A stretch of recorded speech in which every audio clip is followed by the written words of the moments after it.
Boom, bing, bang, bang. Test, test, test. Are we okay? Yes, we are. We're here. What's good, everyone? How are we doing?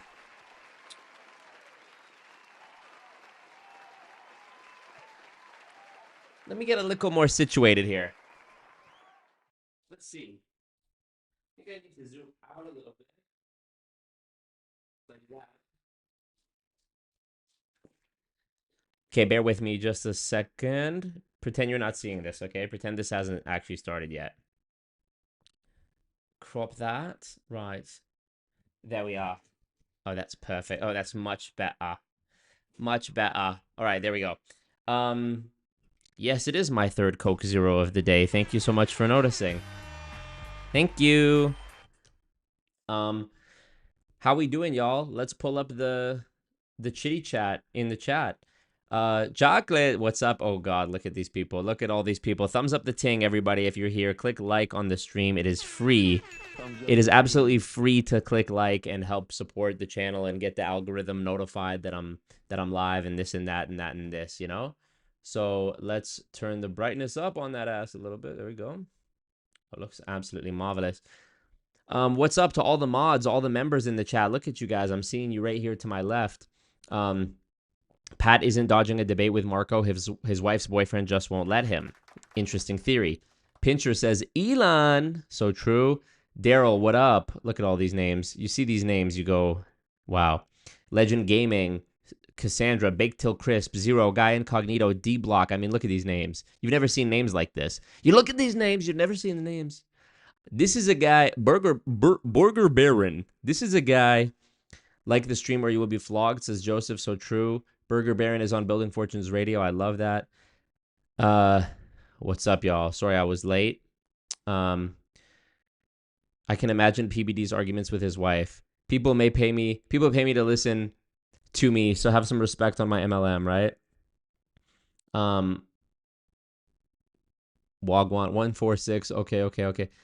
6'7", fellow kids. 6'7". What up, Axel Foley? What up? Been a while since I joined a GOAT stream. You're a legend. Wagwan TJ. Nyai. Who are you? Who are you? Presumptuous, no talent. I love that guy. The School of Performing Arts. I walked Bob Dylan on stage. What the fuck does that even mean? I think I have the little Marco. Little Marco. There you go. Little Marco Trump effect. You like that?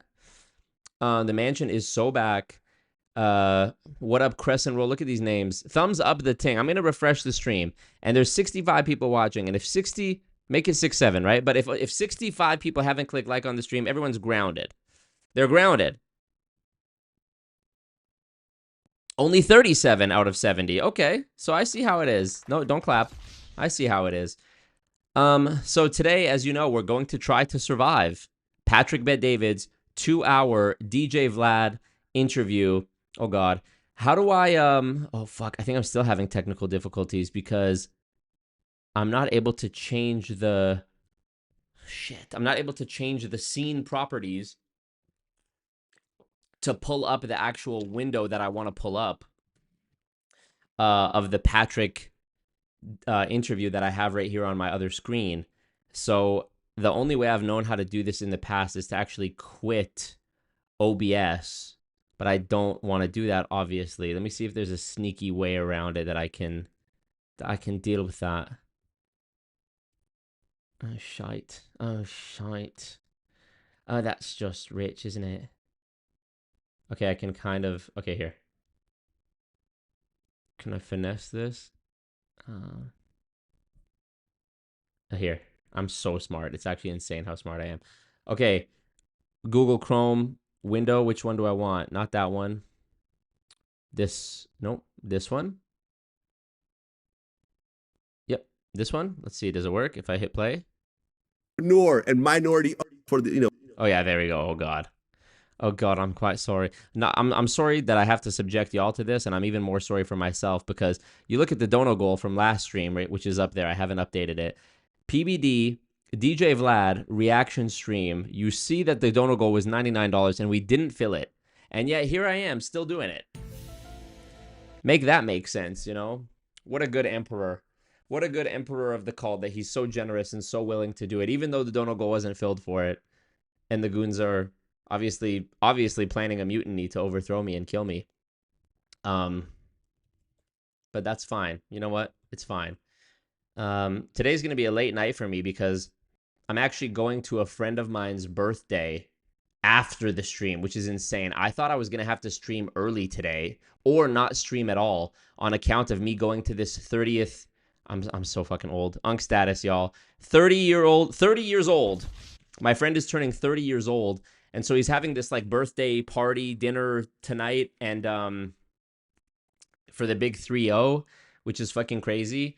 And I thought it was going to be, you know, at a normal hour, but I looked at the message today. I went back and looked, and it's at fucking 10 p.m. 10 p.m.? Dude. Me yesterday. Oh, I'm trying to get my sleep schedule fixed and blah, blah, blah. Now mans are telling me 10 p.m. Where's my phone? I need to post. I posted in the Discord. I need to post that I'm live on my Instagram story. So thumbs up the ting. Everyone click like on the stream. And let's see. Let's do it. Let's get her done. And whoever wants to be the hero, support the channel. Thumbs up the ting. New merch is out now. If you want to get merch in time for Christmas, I just put a link in the chat with a discount code. Take advantage of this discount code because this is it. There's not going to be any winter sale, nothing. No Christmas, nothing. This is it. Okay? It's actually, I'm on the West Coast, so I'm 2 hours behind. It's not in 10 minutes. DJ Vlad puts out trash. Hilarious. Imagine buying a ticket to Vault Conference. Yeah.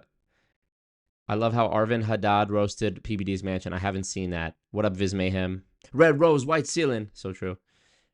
Coming to recruit everyone at the party. Do it.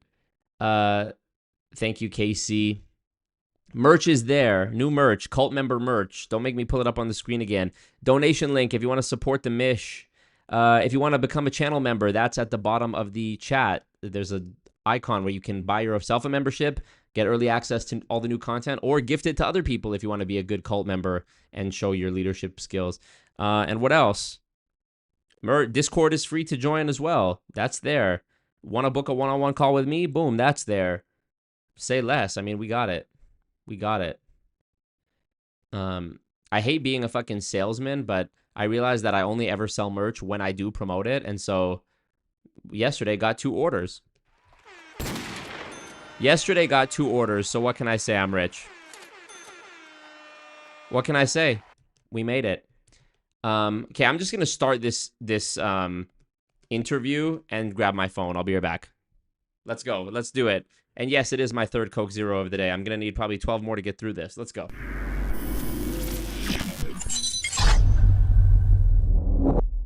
All right, here we go. Today we have Patrick Bet-David, founder of Valuetainment, entrepreneur, and minority owner of the New York Yankees. Welcome to Vlad TV. It's great to be here. Longtime fan of your channel. Longtime fan. Likewise. I watch a lot of your interviews. You know, in fact, like we were talking before, before we started, a lot of our interviews came from ideas that you had on your channel, like the Michael Franzese, even Sammy the Bull and various other people. We look on your channel and like, oh, okay, he did 3-4 billion views. Okay, I think we could probably do pretty well with this guest. So thank you for being this. New merch order just came in.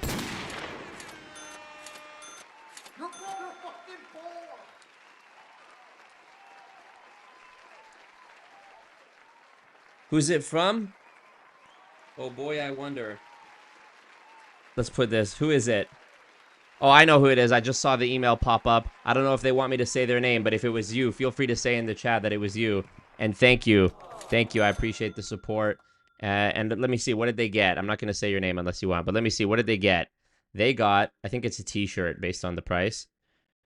Yeah. Ooh, the Losing Fortunes radio t-shirt as well. You love that. Love that. Where's the Scott Johnson? Let's go. So true. I gotta get the bag. I took a full load. So fucking funny.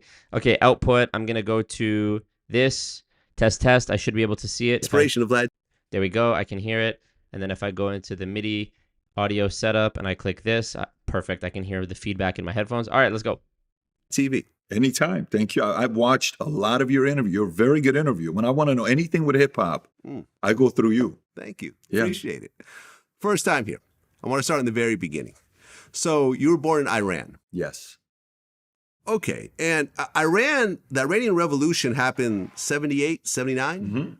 You were born in 78. I was. So obviously you were not, you don't This remember guy's- what happened, but dude, your family this- had to live through this. Yes. So explain to everyone What the fuck is the button not working? This guy's 10 years younger than my dad. That's crazy.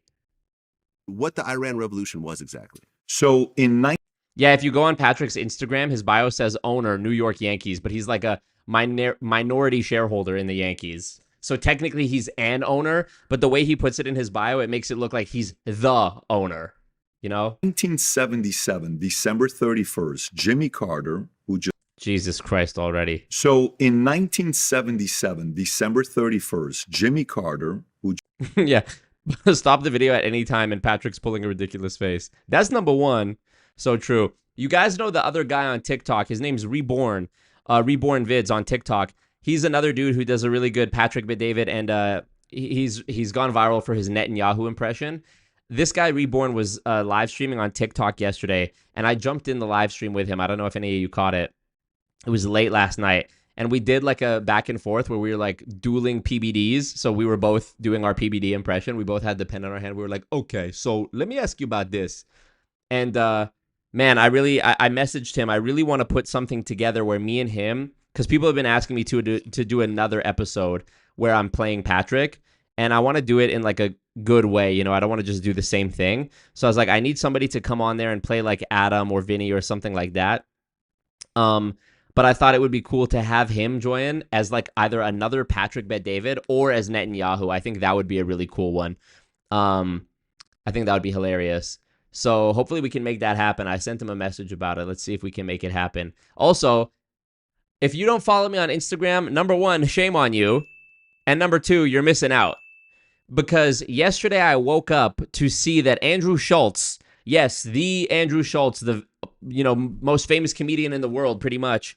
I don't know how he saw it. I don't know where he saw it. But Andrew Schulz shared my Patrick Bet-David impression, the one where I'm talking about Patrick Bet-David on Halloween. He shared that on his Instagram story and tagged Patrick Bet-David and said, get him on the show. Now, if arguably the biggest comedian in the world who has an Instagram following of, what is it, Andrew Schulz, 4.5 million followers on Instagram. If Patrick didn't see it organically, if Patrick didn't hear about it from Adam, who commented on it, then for sure Andrew Schulz posting it on his story and tagging him, he definitely saw it. Like, how many people would have sent it to Patrick already? Never mind the amount of people that tagged him in my videos about him on TikTok and Instagram to begin with. So, yeah, that was really cool that Andrew Schulz did that. Appreciate you. I DM'd Andrew Schulz about it after, and I looked through my messages with Andrew Schulz. I've messaged him a few times since I started following him in 2019. He reacted to one of my stories once in 2022 when I mentioned him. He reacted just with a fire emoji, and then yesterday when I reshared his story and said thanks for sharing, he liked it. But I'm trying to put something together. He didn't respond beyond that, but it's okay. I get it. But hey, that's cool. We'll get there. You know, I appreciate all the big accounts who have showed love on me. Who have shown love to me. Hey, yo! Clipped. All the big accounts who have shown love to me in the past, especially year. Baller Busters on Instagram. We've made a bunch of posts together, collab posts. I appreciate that. Andrew Schulz, that's a huge one. So thank you for that, Andrew Schulz. And I don't know who showed it to him, but fuck, that was a really cool thing to wake up to. And I just know, I feel kind of bad about this. I used to do stand-up comedy quite consistently in Edmonton back in 2022. I did a video. One of my first YouTube videos was me trying stand-up comedy for the first time. And I went to an open mic in Edmonton and I did a 5-minute open mic and it actually went really well. And from there, I was doing stand-up pretty consistently in 2019. And then COVID happened and I wasn't really doing it. I was just focused on YouTube.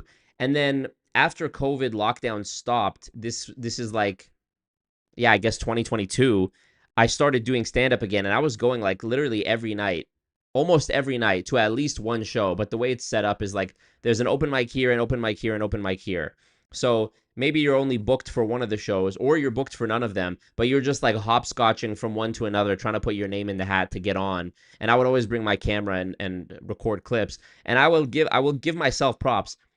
Back in 2019, when even Andrew Schultz was still like, he was famous, but he wasn't what he is now, I was bringing my camera. I've had this camera since no, fuck that. I was bringing my phone. And then in 2022, when I got this Sony camera in 2021. So in 2022, I was bringing this camera with me to all the open mics and filming everything, because I thought, okay, even if it's not like a new piece of written material, maybe I'll dedicate 1 minute to doing like some crowd work, and there will be like a crowd work clip that can go viral or something. And I was having decent success on social media just with these stand-up comedy clips. And I will say to myself, yeah, I actually am yapping right now like PBD. I actually was early in like telling comedians, like I was like, bro, I will film your set for you with like a high quality camera and like give you the clips, just post something. And I was trying to get them to post, and nobody would fucking post. And to this day, a lot of these guys, some of them have started posting and have had good success, and I'm proud of them for that. But bro, I've been begging all my comedian friends in Edmonton to post clips since 2019. Some of them still don't even fucking do it. Some of them do it, which I give them credit for. But it took years. Like, bro, we're almost 2026 now. Come on. Y'all could have been famous by now, posting consistently. So, yeah, I know some of them are probably pissed seeing fucking Andrew Schultz post me on his story for being funny, but I'm not even doing stand-up. I haven't even touched the fucking open mic in 3 years. I know some of them have to be pissed about that, but which like I said, I kind of feel bad about it, but also it's like, I don't know, put yourself out there, motherfucker, take a shot, try something, but I do feel bad because like I'm not even pursuing stand-up, so they probably feel away, because it's like, for an actual comedian who's like hitting the open mics and trying to do this, getting posted on Andrew Schultz's story is like as close to fucking the top of like things you can hope for as a up and coming comedian, So, but hey, I hope they're happy for me. I hope it's no like evil eye, no hatred. But yeah, when is the Matan interview coming? I would love to, man. I'd love to. Where can we see it? You asking about on Instagram? I think it's expired now. It was more than 24 hours ago. Look at my story. Yeah, it was more than 24 hours ago, the Andrew Schultz story. So, unfortunately, can't believe you've done this. But follow my Instagram, man. Always Marco. I've been growing like crazy on there. I was stuck at like 12K. I want to say for like a fucking year, bro. Not even joking. I was stuck at like 12K. Now I'm at 18.6K just in the last like few months. I had a huge month in like July, August. It was going crazy. And then I had a huge month this past month as well. So run it up. Same with my TikTok. My TikTok's about to touch 30K. What is my TikTok? 29.5. Bomba pussy Ross Clod. So yeah. Crescent Roll Carl in the chat says, look at that spread PBD is giving us. Yeah, I'm not gonna lie. This is a crazy man spread right here. Look at the I mean, is he sitting on a stool? Fuck, for 2 hours. All right, let's listen. What up, Uriel? Thumbs up the ting one more time. And congrats again, and thank you to the gentleman. Oh, I doxed the gender. To the gentle person who bought who put in a merch order just now. Let's see. Did they use the code Goons for a discount?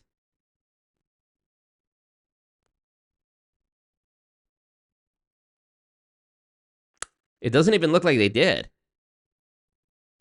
What a legend. Just paying full price like a fucking legend. Thank you, dude. All right, let's continue. Just recently, his wife passed away. Jimmy Carter comes to Iran, and he does a toast with the Shah. Shah mentioned in the first minute and a half. Jimmy Carter and the Shah mentioned in the first minute and a half. You can't make this shit up. Day before, night before New Year's Eve. And he says, Iran is a very important partner of ours. When he leaves, immediately there is mayhem in Iran. Absolute mayhem in Iran. Kissinger's involved. Kissinger's telling the Shah, which he just Kissinger mentioned. passed away yesterday, 100 years. Yeah. And Kissinger's saying, you don't have to worry about it. We got your back. Nothing's going to happen. This Khomeini guy from France, I know you've sent him out of Khomeini the mentioned. country a couple times. It's going to be okay. And the Shah is sitting there saying, well, his guys are saying we got to get rid of Khomeini. We can't have him here. That he's a dangerous guy. We got to get rid of him. And the Shah saying, we're not going to be doing that. Long story short, a couple Long story short, yeah.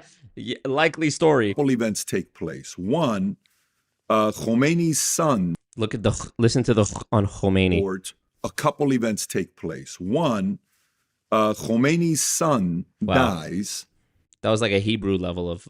And he indirectly blames the Shah for him dying. Two, Sinema Rex fire happens in Abadan. Abadan is a peninsula place with a lot of oil. A lot of the oil money is there. And this movie theater with 400 people, if you Google Sinema Rex fire, 400 people are in this theater. And somebody comes in, locks all the doors, lights this place up. 400 people burned to death that night. And Khomeini's camp, Hezbollah, say the Shah did it. Right across the street from the theater is a police station from this place. Khomeini's camp says Savak did it. Savak is Iran's MI6. The question was, how are you today? And I'm kidding. The question was something about like, so you were born in Iran. Let's just remember that. Iran's, CIA. KGB, exactly. Yeah, secret police. Khomeini alert. Y'all are hilarious. We need a PBD bingo card. Oh, I love it. PBD giving a kiss. If this was a drinking game, I'd be drunk. Oh my God. So it was 1977 and Jimmy Carter. Oh, Zach Abs. Yes, congrats on the merch. Thank you, Zach Abs. You're a legend. I hope you enjoy that. You can wear it while we listen to Building Fortunes Radio. You forgot to use the code. Fuck. Okay, well, tell you what. Use the code on the next one, or I'll figure out some. I don't know. I'll figure out something. Somebody gift Zach a membership. He forgot to use the discount code. Help a guy out. Let's build this cult strong. You need to incorporate the finger click and hand swipe down in your impressions. Yeah, true. Okay, I'll work on that. Take a shot every time he says that's number one. Who wants to make, where's Beyond? We need to make a Patrick Bet David bingo. Honestly, that's a great fucking idea. Scott and Peter, Patrick, yeah. Maybe he'll bring up Tupac. Let's place bets. Let's start betting over under on if he's going to mention Tupac. Oh, Zach, you're a legend, bro. Zach, not only buying merch today, also copying himself a membership and joining this cult. This is a good cult member right here, you guys. This is a good cult member. Thank you, Zach. You are a legend. Johnny D on Instagram. I see you with the follow. Thank you. Nameless14 Eva or Nameless14 Eva on Instagram. I see you. I'm shouting out everybody who follows me on Instagram right now, but I'm assuming most of you already do. So respect. So they were feared. Mo S. Wagwan Delilah. What's up? And thumbs up the ting. It's, of course, free to do. They were criticized. So whatever Mossad gets, MI6 gets, CIA gets, Savak was getting. Right. And I just want to point out, because I looked up this whole situation as well. At that time, that was the biggest terrorist attack until 9/11 happened. Absolutely. Yes. To have hundreds of people die violently in a fire like that from someone that purposely did it was kind of unheard of during that time. That's right. That's right. So Khomeini came out and they said the Shah did this. That's his doing. It's a Savak secret police that did it. And next thing you know, tensions went to the roof. So at this point, millions of people are coming out. 1.9 million people revolted. This is the biggest revolution ever. Not a coup, nothing like that. It's not like the military turned against them. This stream brought to you by Coke Zero. So 9 million people revolted. Just kidding. Coke Zero, cut the check. By the way, a year later, not even a year, less than a year later, it was PBD called Nick Fuentes the Tupac of right-wingers. What does it even mean? proven that the person that caused the fire wasn't Savak. It was somebody part of Khomeini's camp, but it's irrelevant at that point. Right. There's two other factors to this that's very important to consider. One, in the early 70s, mid-70s, the Shah celebrated the 2,500-year celebration of Iran. And it was the biggest party ever. He invited prime ministers, presidents. He brought in best chefs, every kind of food you can think about. They spent tens of millions of dollars. Today's money could have been like $1 billion they spent on this party. And next thing you know, $1 billion mentioned. Khomeini's like, that money is yours. He's taking money from you. That oil money is you. Why would he waste it on a party like this? It's insane. He should have never done this. So that kind of got the whole rich and the poor division that he was kind of going through. And in the tipping point is the following. Yeah, should I put this background? The Patrick Bet-David, the valuetainment color scheme? There's a whole documentary done on this next one I'll tell you about. In 1954, the Shah signed a 25-year oil contract with 4 countries, with them, which is 5. So you got US, I want to say Germany, UK, and I think it's France is the other one. So the Shah is becoming 1976, 1977 interview, when CBS is interviewing the Shah, they call him in the interview. The interview starts like this. Many The question was, hi, how are you? call you the most The question is, how was your day? The question was, what's your first name? powerful man in the world. So this is not just one of the most powerful men. CBS called him the most powerful man in the world. And he's starting to become a little bit, like, we're going to be that powerful country. Damn, listening to him now, I realize my impression is actually really good, because some people were on my comments on TikTok being like, this dude loves Patrick Bet-David. You had to have watched hundreds of hours of his content to be able to do this. I really haven't. It's just, he's one of those guys that, this is a guy, he's one of those people who, if you've seen him talk once, you've seen him every time. And I'm a very observant person, so I feel like if you just, if you picked up on it once, you kind of got it. So that 25-year contract that was coming up, they knew he was going to control the oil prices. They knew he was going to raise the prices. Apparently, there was a meeting in South or Central America, and they said, we got to figure out a way to get rid of him. UK agreed. US agreed. Everybody agreed. Let's create a coup. Obviously, CIA, MI6. Hold on. Let me look at the finger snap so I can know how to do it. US agreed. Everybody agreed. Let's create a coup. Easy. Obviously, CIA, MI6, these guys are professionals at doing this. Iran falls. He has 7 dialogue options for every question. Yeah, it is literally like a, Star Wars Knights of the Old Republic, or like some MMORPG, right? Where it's like, is that what it is? Where it's like is that what that type of game is called? Where you have the dialogue selections. It's like the Shah, Fort Lauderdale, Tupac, Messi, Milton Friedman, I don't know, something. Shah leaves January. Khomeini comes early February, late January. My bingo card, the Shah, Kobe, Morgan Stanley, Dean Witter. Yeah, dude, I actually have, don't even worry about making it, because I have a whole note in my phone called Patrick Isms. I'll tell you what they are right now. I'll just go through it quickly.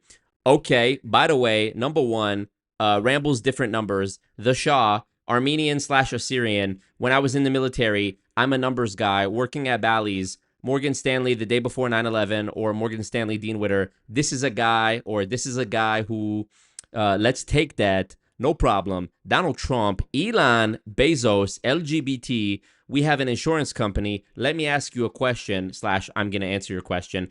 Adam, Vinny, Tom. At the end of the day, little bit. Rob, did you find the clip? Future looks bright. Vault conference. You'll appreciate this. Michael Jordan, my son Dilly, my son Tico, my daughter Brooklyn, Santa Rose. You got to respect that. Fort Lauderdale. Did I put Casa D'Angelo? Is that in there? Casa D'Angelo. And then the last one is a lewd innuendo. Like, he'll always incorporate something about a girl, like implying that she's promiscuous or something like that. Something like a veiled sexual innuendo. The rest is mayhem. Saddam Hussein attacks. There's a war for 10 years. And everything else just breaks loose. Sir, this is a Wendy's. I need to do a skit that's like, I had one idea for a skit that's like Patrick Bet-David ordering at the drive-thru. And it's like, they ask, obviously, what can I get for you? And he's like, so I'm looking at the menu and I'm going, okay, do I want a number 1? Do I want a number 3? Kids these days, they're saying 6, 7. So I'm looking at the menu. I'm going, okay, you have 6, you have 7. What does it mean? It'd be easy. It'd be too easy. And then I have another idea for one where it's like Patrick Bet-David playing video games, or like Patrick Bet-David playing Call of Duty. And he's like on the voice chat with the headset, and he's like,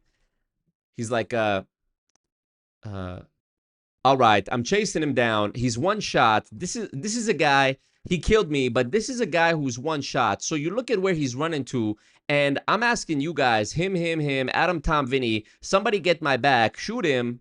You get me. Okay, but Khomeini is a religious leader, He is. right? So why would Right.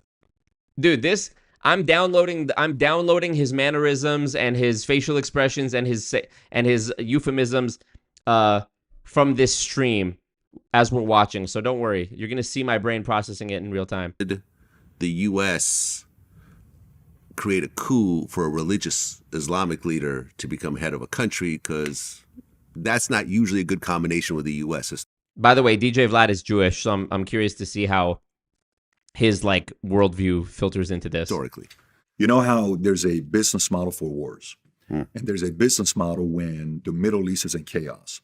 The Middle East being in chaos, a lot of stocks do well. You can control more. You can pin people against each other. You can play proxy wars. You know, America's professional. Patrick met David on a first date just talking a woman's ear off and she wants to... Hey, nice to meet you. So I'm looking at that. I'm going, okay, it's nice to meet. When is it not nice to meet? Sometimes you meet somebody, you know, I don't like this guy. He likes him. Trump liked Elon. Then they had a falling out. Then they get back together. I'm going to answer your question. And she's just like, yeah, oh my God, that's funny.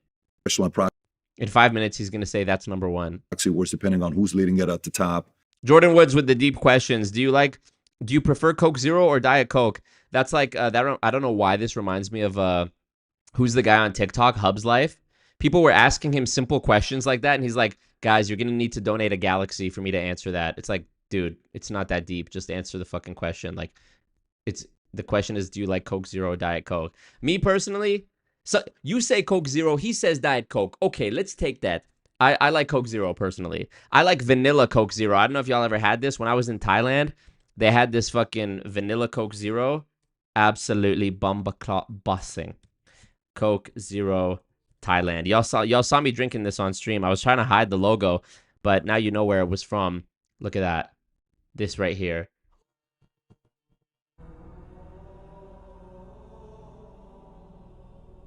The elixir of life right there, ladies and gentlemen.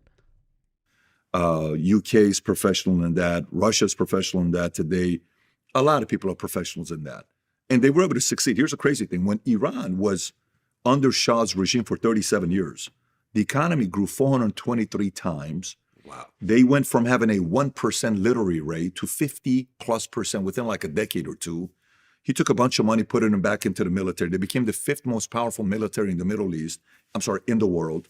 And next thing you know, if you and I were rich in the 70s and we're talking about what we're doing for Christmas to go skiing, you and I may say we're going to Iran because Frank Sinatra's performing in Tehran, Iran, and we'd go to the mountains.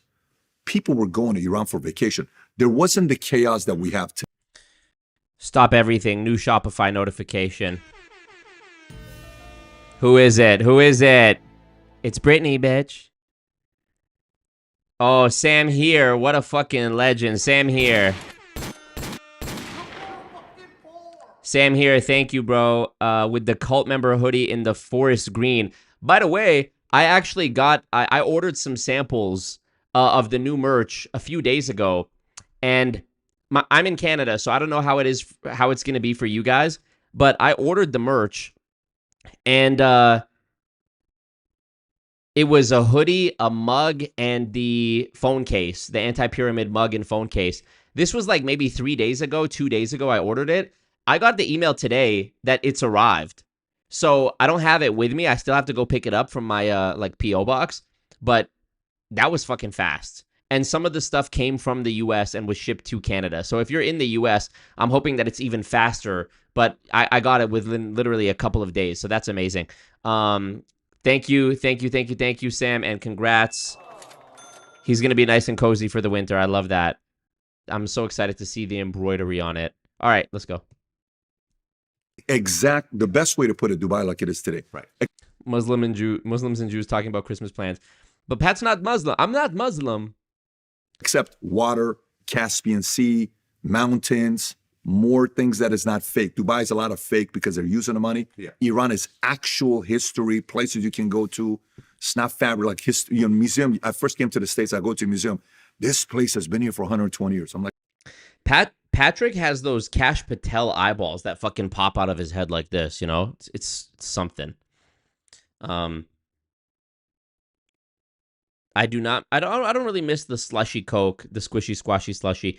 It's okay, but I just like normal vanilla Coke Zero or Coke Zero. He's gonna end up hiring Marco to stop him. Coke Zero is made with a couple different sweeteners. It's supposed to be more closely taste like regular Coke. Yeah, I think it does. Like, well, it's a brand new building. In Iran, you go to a museum.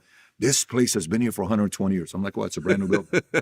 In Iran, you go to a place like 2,500 years. Wow, 2,500 years. Yeah. So, and I recently interviewed the 120 people watching, only 80 likes. Thumbs up the team.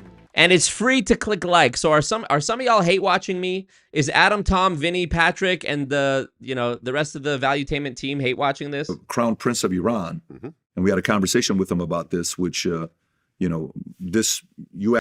Okay, I want to try something. I'm going to jump back to this timestamp at 7:46, but I just want to try something. If I just jump to random points by pressing numbers on the keyboard, like if you press 1 on the keyboard, it'll take you to the 1/10, 10% mark of the video, 20%, 30%. So I just want to click these buttons and see what he's saying. So here, this is 1. No. 1.8 GPA. 1.8. That's what, that's a C minus? That's a C minus. Okay, here, 2. That differentiated us than everybody else is. While I'm at Transamerica, I'm watching what's going on with elections. I'm watching what's going on with social media. Yapping. Okay, he's talking about PHP. 3. You know, he had his own pool in the background. He lived in a really nice neighborhood. And the house I have now is somewhat similar to his house. You know, now that it was like, you have. Okay, 4. Dylan's here next to me. My friend, it was a very weird moment when that took place, obviously, with Kobe. But Kobe and my son Dilly. Can't make this shit up. 5. it was like this to Paul. And Paul said, he says, but I like you, Paul. Oh, hey, thanks, Sammy. Thanks, Sammy. It was such an interesting thing. But yeah, I mean, Sammy is just a, entertaining personality. Okay, 7. It is from BlackRock. BlackRock. 8. I'm going 40 years, so Okay. 85. I hope he keeps me healthy till 85. I want to run. Okay, I'm going 40. 9. And I'm sure you're here celebrating because you can't wait to get the money. Okay. Interesting. Okay, let's keep going. 1940s NYC bootlegger voice. Is that like the transatlantic? Like, hey, listen here, Jack. This is the bee's knees. It's the cat's pajamas. Ice Mocha Lot of Weed says, I like you, but I also like PBD. Hey, that's fine. Do your thing. I mean, I also like PBD. I like PBD in the same way that I like Trump. Where, like, do I think they're bad people? Yes. Do I think they're scammers? Yes. But do I still enjoy them in a strange way? Yes. I think they're funny, but not much beyond that. I mean, would the world be better off without their influence? I think so. Patrick should add Marco to his painting with the Shaw, MLK, and Tupac. Sammy de Bulgravano, yeah. Caspian Sea, mountain. Now it makes me think about the conversation I had with him. Okay. And we had a conversation with him about this, which, this, you asked me the question brings that up, makes me think about the conversation I had with him. Okay. So we're 8 minutes in. They've talked about nothing. the Iranian Revolution happens in 79. You and your family move in 89. Yes. I wouldn't even necessarily say that I hate watch. Like, I watch Patrick sometimes because it's my only way to watch the person that he's interviewing. Like, there's been a few times where he's interviewed people who were like ex-Scientology people. I've watched those because I want to hear what they have to say. Or like when he had Nick Fuentes on, I wanted to hear what Nick Fuentes had to say, so I watched it. Or, Andrew Tate, I watched that one. Or I think he did a couple with Andrew Tate. I don't know. But like when it's something I want to put on and like listen to while I'm like making food or doing laundry or something, if there's a new interview that he put out with somebody I'm interested in hearing what they have to say that day, then I'll tolerate him. From what I understand, to kind of escape the new regime. Is that correct? Khomeini dies, I want to say June 2nd or 3rd of 89. Oh, okay. There we go. When he dies, It was a yes or no question. Correct? Khomeini dies. It was a yes or no question. Listen, you and your family move in 89, yes? From what I understand, to kind of escape the new regime. Is that correct? Did you and your family move from Iran in 1989 to escape the regime? Yes or no? Listen. Correct? Khomeini dies, I want to say June 2nd or 3rd of 89. Oh, okay, there we go. When he dies, my mom is panicking because it's mayhem. I was in school, Gulbenkian, and I can't find them for a couple hours. There's not like a phone. Where's my kid? We're all running out. And protesting's going on outside. Imagine millions of people out. PBD is literally every brown dad. So funny, so true. God bless you and everyone from Canoga Park, Cali. Thank you. I smoke a lot of weed. Appreciate you so much. Future looks bright. If you guys want to grab the Future Looks Bright merch, alwaysmarcomerch.com. I just put a link in the chat. There's a discount code in the text of this chat. When you see me post the link on Instagram or wherever else, I'm not going to be posting it with the discount code. This is for the cult members who are here live watching the live stream, or I guess on the replay, who are really about that life. Axel Foley joining as a member, yes. Also, membership, it's the only way to support me on a Patreon equivalent, because my Patreon got nuked. I'm at liberty to talk about it legally. I'm allowed to talk about why that happened, and I probably will make a video explaining what happened sometime in the future. But right now, I am trying to follow my lawyer's advice, so I'm holding off on it right now. But long story short, if you want to support me, YouTube membership is the way. If you were on Patreon, I'm sorry, my Patreon has been literally nuked. Like they deleted it completely. So yeah, the Write This Down notebook is hilarious. Thank you, Jamin Kid. Yeah, multiple colors available for that. alwaysmarcomerch.com. Outside protesting for Khomeini dying, and they're mourning. It's chaotic. My mom says we got to take our son out. My dad was waiting for a green card that they applied in 1984, and it wasn't coming. Finally, my mom's like, we're not going to risk this, because I was about to turn 12 years old. If I turn 12 years old, I have to serve the military. So we escaped. We went to Germany, and that's where we lived at that refugee camp for a year and a half. Okay, so you go to a refugee camp in Germany. Yep. And you're 11, almost 12? I'm about to turn 11 when we get there. Okay. And you were there for 2 years. Year and a half. What was that like? You know, I don't have any negative memories of it. It was all positive, because as a kid, 10 or 12 years old, we stayed in the city called Erlangen, and I was right outside of a military base. So I was with people from Poland. This is when Yugoslavia, with the whole thing that was going on there. I'm sure you know, being from Ukraine, Yugoslavia, Albanian, they're all there. They're all escaping communism. It's a mess. So guys named Miodrag, Anna Maria. Talking about nothing. Guys named Miodrag, Adam, Vinny, Jan Staff, all Katarina, all these types of names. And oh my God. But it was a great experience. None of us had money. You'd wake up in the morning, they would put the apple juice in a corner. You would go pick it up, and you'd bring, hey, the food is here. You go take this other thing. You got a little park on this side. It's like these buildings are living right next to each other. Military base was here. There was a building they were trying to build that they stopped building, so we'd go there. 3 stories, would jump up over the top and Why is he dressed like the Israeli flag in this interview? to the sand. And we go over here to the left. There was a street. Guy would sell cards, small little store here. And then we get on the bikes to go to school. Great experience. I have very good memories in Germany. Very good experience. We used to go to the swimming pool area, 6 big swimming pools, and we'd go to the city called Nuremberg. It sounds like a good life. I don't know why he's calling it a refugee camp. I feel like that's an exaggeration too, but I don't know. I want to see pictures. Thank you. Yes, Walt Turner, it is beautiful when people thumbs up the thing. Anybody got communism in Germany, hit the double whammy. I find his mannerisms so infuriating. The only thing missing from your impersonation of him, by the way, is his so blah, blah, blah, okay, and Vinny, okay. Yeah. I love how it goes. He goes like this. It's hilarious. Which was like 25 minutes away. But I had a fantastic time in Germany. Okay. And then by 1990 or so, you actually managed to get into the U.S. Mm-hmm. So that was the green card that you guys finally got approved? That was the green card we finally got. November 28, 1990, we came here. Okay. And were you given a U.S. citizenship at that time? Or no, I didn't get U.S. citizenship until a month my stutter was actually on point when I did after my ETS date, when I got out of the Army. I got out of the Army June of 99. A week or 2 weeks later, I became a U.S. citizen. Okay, so for 9 years, you were in America with a green card. That's right. I joined the Army with a green card. That's crazy. Yeah.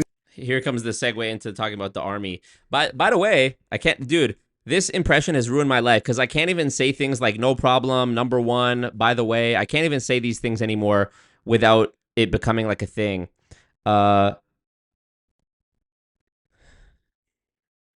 Any new followers? Oh, this is from a reel. I'm dropping. I don't know if you guys saw my Instagram story yesterday talking about this. It's expired now, but I have so many clips between the Patrick Bet-David stream I did, the recent interview I dropped with Julie Anderson, and the World Financial Group settlement video that I dropped last week. I have like 29 different clips, I think, or 30 clips. So yesterday I spent literally 2 hours scheduling and uploading trial reels of all these clips. And I realized I have so many that if I drop them just one a day, which is what I would normally do, if I was to just drop one a day, then by the time I finished posting them, I would already have scheduled, like, from new content, double that amount probably. So I was like, I literally need to drop 2 a day. And even me dropping 2 a day on Instagram and on YouTube, I have it scheduled up until the 23rd of November. I'm going to be dropping 2 shorts a day. So it'll be like one Patrick Bet-David one in the morning and one with Julie in the afternoon, or one with Julie in the morning, one with Patrick in the afternoon, and then a couple about the World Financial Group thing sprinkled in there. So yeah, really crazy. But hey, I hope it's not too much. I hope you guys don't think it's like spammy. But I'm curious to see it as an experiment, how it's going to actually like affect the channel, if it's going to lead to growth. My experience has always been when I think I'm being too like spammy, I actually end up getting more engagement and more followers. So yeah, it seems, and I mean, if you think about it, the amount of spam someone has to put out there for you to actually like mute them or unfollow them, I feel like is quite high. So I think we'll survive. But that's what's going on for the next 2 weeks. Don't forget Patrick's nose flare. Yeah, I got to do that more often. Because sometimes he'll just go and take a big inhale. Question was, do you have the time? Hilarious. The biggest thing these people are afraid of is accountability. They deport PBD. They avoid it in any way, shape, or form. So true. Hey, Marco, don't do this. You like that? I got you. Where is it? Oh, I always lose it. BB, where are you? Hey, Marco, don't do this. Fighter, I was fired from MLM a month ago. Oh, wow. I've been dealing with all those feelings. For some reason, I keep trying to get back into the business. I know what the Devil Corp is, but I'm still stuck in that mindset. Get out of that, Fighter. Get out of that. If you want some advice from Always Marco one-on-one, alwaysmarcomerch.com, you can book a one-on-one call with me. I've got a lot of requests, but that's why I made the link available. So, but man, I have a lot of videos. I hope, even just you watching my videos, go watch my interview with Robert Fitzpatrick. Totally free to watch. Came out in 2021, but that's I think something that was, Julie Anderson said that was helpful for her after her MLM experience, getting out to sort of learn about it and decompress from it. So yeah. Fighter, don't do it. Join this cult instead. So true. Not spamming is broke mindset. So true. Oh no, you done. If you think about it, yeah. It's so crazy how much PBD is against immigration when he came to the U.S. as a refugee fleeing a war. This is my take, and I've said this about Patrick before. I don't think he actually thinks anything, meaning I don't think he actually has a stance on anything that he believes. I think he's one of these people. This is a guy who he picked his side, right? Which is the Trump, MAGA, whatever. He will say and act in accord. He will say anything that is in accordance with that, if that makes sense. That's what is benefiting him. He just recently posted a couple weeks ago, when it was his birthday, a video from Trump behind the Resolute desk in the Oval Office. Trump filmed like especially for Patrick, like a happy birthday shout out video that Patrick posted. I think he's somebody who, very much like Trump, will do whatever he needs to within the bounds of the law to further himself, no matter how shitty or immoral or abusive of the system it is. That's what I think. I think he's completely self-obsessed, like Trump is, and I think he's gonna do what's best for him no matter what. And I say this as somebody who, keep in mind, I'm Canadian, okay? So I don't really have a dog in the fight when it comes to the U.S., but it is, U.S. news is sort of world news. People in the U.S. don't know who the leader of Japan is, but people in Japan know who the leader of the U.S. is. Okay, my feelings about Trump are not like me being a libtard or having TDS, Trump derangement syndrome, which I do think was certainly a thing and is certainly a thing, that there are people who are against anything Trump says just because he said it. I don't think bad people are exempt from having good ideas, just like good people are not immune to having bad ideas. My opinion on Trump since 2016 has been three steps. I hated him, then I was sort of like indifferent or conflicted, you could say, and then I hated him again. And it's not because of even politics, really. It's just because of I don't think he's a good person. And when you look at who are the historical characters who have been the biggest advancers or aids or helpers, whatever you want to call it, to the movement of multi-level marketing, the cult, scam, brainwashing, destructive mind control movement of multi-level marketing, arguably Trump is the biggest. He's the number one. ACN, the Trump Network, making Betsy DeVos the Secretary of Education in his first term, making Carl Icahn his advisor to regulatory something or other in his first administration. It's it's a lot. It's a lot. Zero says, how can I connect with you, Marco? Always MarcoMerch.com. I'm going to put a link in the chat right now for the one-on-one. It's in the chat right there. That is how you connect with me, and it does not cost $48,000. Oh, Guy says, is a 30-minute call with Marco $48K? No, unfortunately. It's not quite that much. Maybe I should raise the price. Anywho, let's go on. What up, Hoping? I appreciate you. Board Black Sheep says, of course, I bet if Republicans go out of fashion, he will be full Democrat or third party. Yep. That's crazy. Yeah, me and you were kind of the same boat, because I was an immigrant kid from the Ukraine. It was the USSR at the time. But I think with us, we got citizenship relatively quickly. No, it took me 9 years. Okay. They were a little more worried about me than you. Okay. Yeah, me and you were kind of the same boat, because I was an immigrant kid from the Ukraine. It was the USSR at the time. But I think with us, we got citizenship relatively quickly. No, it took me 9 years. Okay. They were a little more worried about me than you. Okay. So you guys are living in Glendale, California. True, Seven Sages. The Trump derangement syndrome does go both ways. The right wing can't give Obama or Biden any credit. That's also true. I mean, the extreme polarization is really insane. Like, people wear their politics on their sleeve these days. And I think about how, like, if I was to go on one of these podcasts and be interviewed, or even just when I'm on my stream talking about it, it's like people want you to choose a side so badly that if you don't completely vouch for one side and demonize the other side, they look at you as being like wishy-washy or like a fence sitter. I'm not a fence sitter. There are certain things, like, I'm happy Kamala didn't become the president. I don't think that would have been good. But I also don't like Trump. Like, how come I can't just not like either? And when it comes to politics, I'm liberal on some things. I'm conservative on some other things. I think I'm trying to think of like an example. I don't know what's an example. Like, I don't know what's a relevant topic. Okay, I think gay people should be allowed to get married, and I also think we shouldn't bring in so many immigrants. One of those is like a more conservative talking point, being like less pro-immigration. And the other side about being pro-gay marriage is like a liberal thing. So, I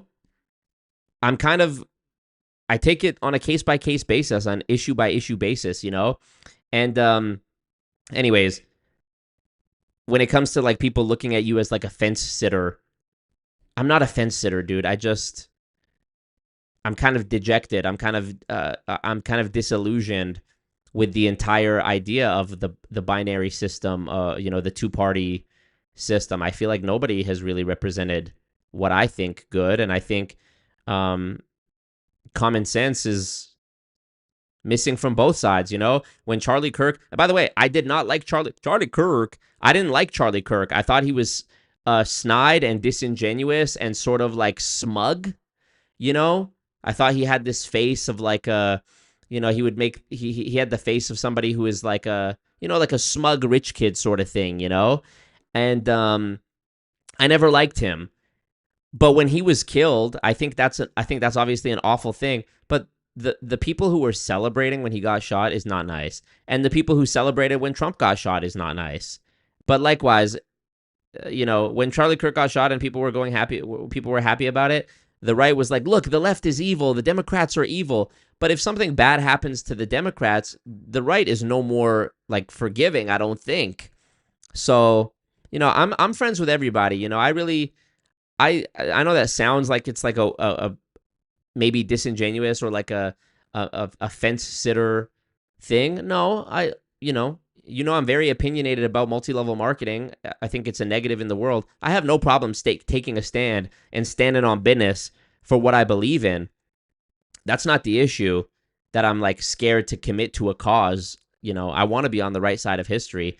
It's not that. I just genuinely think I can find redeemable qualities in almost everybody, and I get along easily with everybody. If I was to go link up with a bunch of like liberal, you know, musical theater students right now, or musical theater professionals, whatever, I would get along with them just fine, you know? And if I went and I hung out at a conservative, I don't know, Trump type thing where everybody's wearing their MAGA hats, I know I'd get along with them just fine too.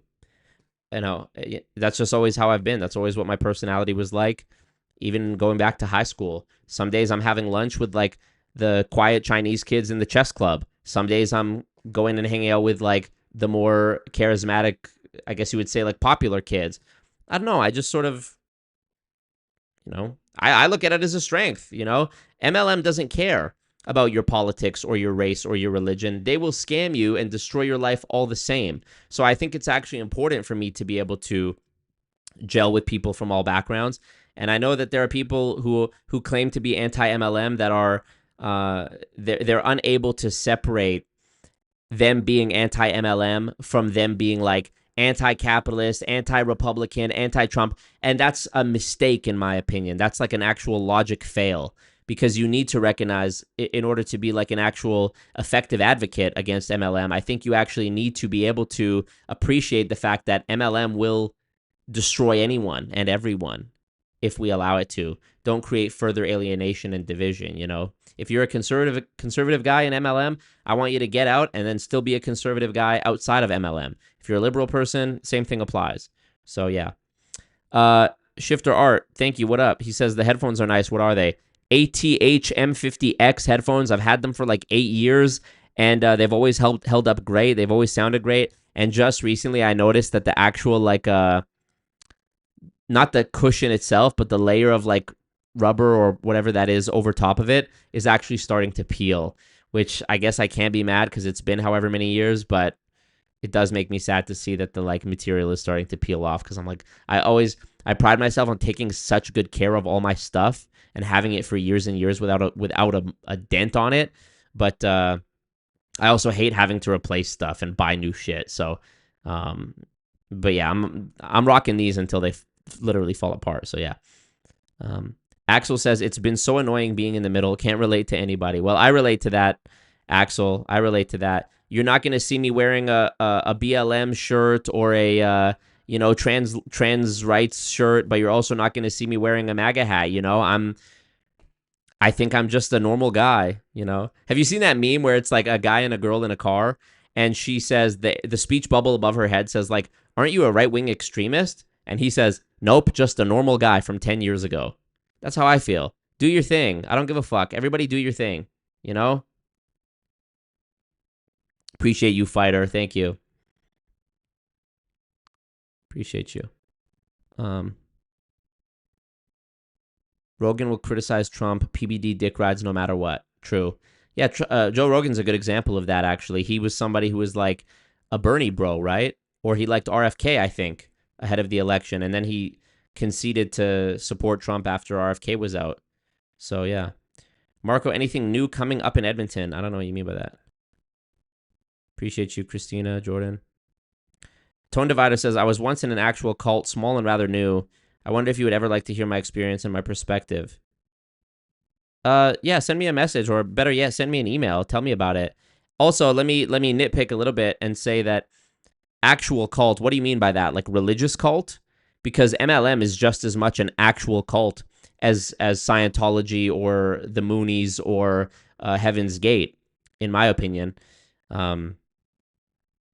You know, it's a commercial cult. It's a different genre of cult, but it's a cult nonetheless. You could be in a cult of personality, a religious cult, a commercial cult, a political cult. Yeah. California. So you get to high school and you are not a great student. No. 1.8 GPA. 1.8. That's what, that's a C minus? That's a C minus. Yeah. But I got to tell you, I love math. I would never miss math. I love Numbers guy alert. everything about math, trigonometry, math analysis. I didn't like geometry, but pre-calculus, any of that stuff, I was fascinated. Couldn't stand biology. When I took biology, my teacher's name was Miss Tiffany, and she was amazing. She was so good to us. But it's in the finals, day to take the finals, and me and Shant are there, and she says, Shant and Patrick, can you please stand up? Yes. Even if you guys get 100% on this test, you're not going to get a D. So there's no need to take the test. But come up here. You guys are so funny. I love you guys. She gave us a hug. We walked out shaking hands like we got, free one. And then I left. But there was no order in my life. Nobody could tell me what to do. My mother couldn't discipline me anymore. At 14 years old was the last time she hit me. Her arm hurt. I'm like, what are you doing? My dad wasn't there, and my dad never hit me ever. That wasn't his style. So nobody could tell me what to do. And I was just sick of life. I'm like, I'm not going to do well with authority. So this is why I couldn't wait to get out of Glendale, and I went to the Army just to get away from everybody. Glendale mentioned. But yeah, but in high school, a fun fact for you. This is not a new interview. This came out December 2023, so it's more than a year. It's almost 2 years old. How many days I missed in school from 9th grade to senior year? How many days? 0. Okay, you're going every day. Every day. But you just I weren't love doing people. well. I love people. I just Okay. didn't want to be, I didn't do well with order, and, the different story on how many times I went. Oh, Tone Divider. That's interesting. That's an interesting story. A cult that was a front for a gaming community.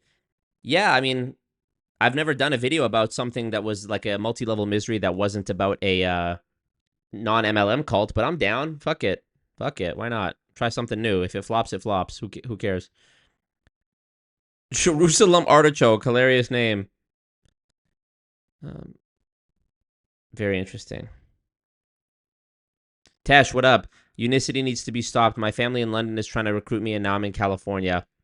Tesh, I have good news for you. I'm dropping next week. I'm dropping a free guide. It's a PDF guide about dealing with friends and loved ones in multi-level marketing, how to talk to them about it when they try to recruit you, so that you build a collaborative dynamic where you actually work together to figure out if it's the right thing or not, and minimize the risk that you're going to burn the bridge or have it end up in a fight or an argument and destroy relationships like mine with my former best friend was. So hold on, that's coming. Went to the principal's office, but I was always there.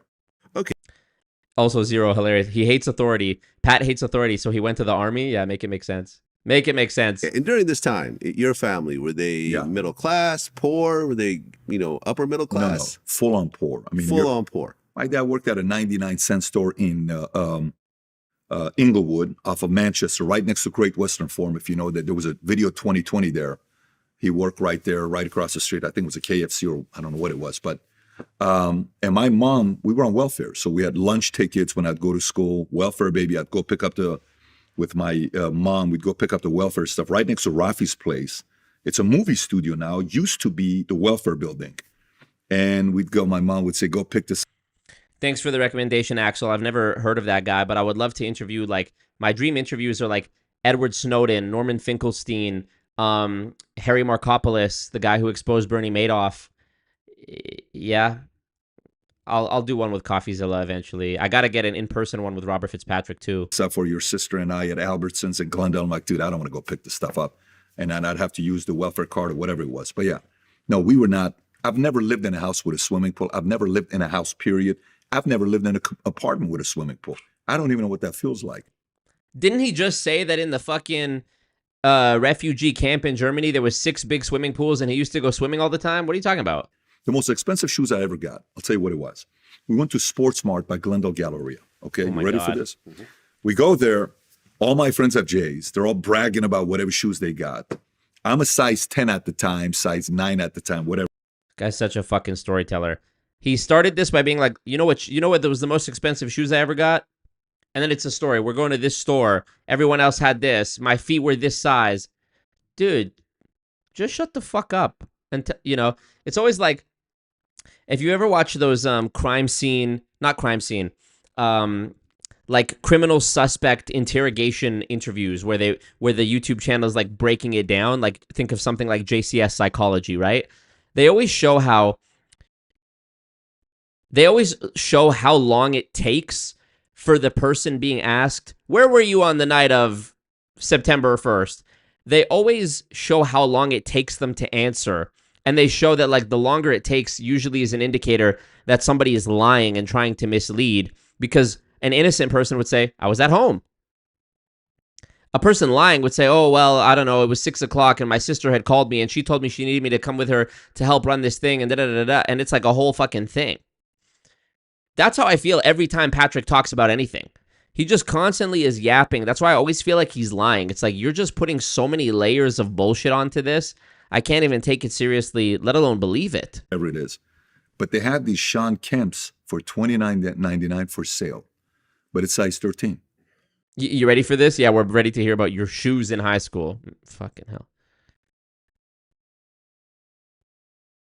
I tell my mom, I said, Mom, honestly, at this point, I don't give a shit, Mom. I need some nice shoes. This is embarrassing, getting all my stuff from Payless. We bought it, and everyone knew Pat's wearing a shoe 4 sizes too big. But guess what? It was Kemp's. It was Kemp's. Yeah, you'd have to wear 2 or 3 socks. Yeah. Okay, so coming out of high school, you enroll in the U.S. Army. Mm-hmm. And you were there for 3 years? 2.5 years. Yes, that's the good thing about Patrick's interviews all being recorded history out there, is that you could go back and find videos of him talking 10 years ago, compare it to what he said 5 years ago, compare it to what he said. And there's variation, There's a saying that if you have to have a very good memory if you're a liar. If you're telling the truth, you don't have to have a good memory because there's instant recall because the story has never changed. There's not an additional version of what might have happened other than what actually happened when you're telling the truth. I was at home. If you weren't at home, but you're trying to tell people you were at home, now you have to remember 2 things. Now you're juggling, as the saying goes, to tell one lie or to protect a lie, 1,000 lies are needed. So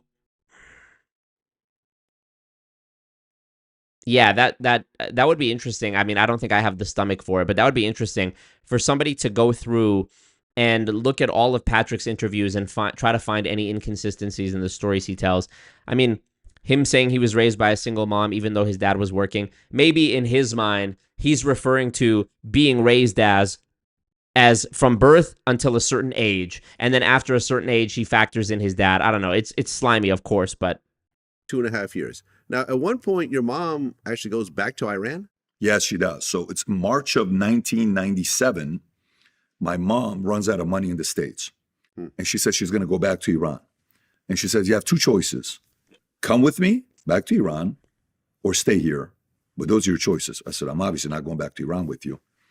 I said, I figured it out. So I went and stayed with my sister for a month. I went to talk to my dad. I said, hey, Dad, what if I move in with you?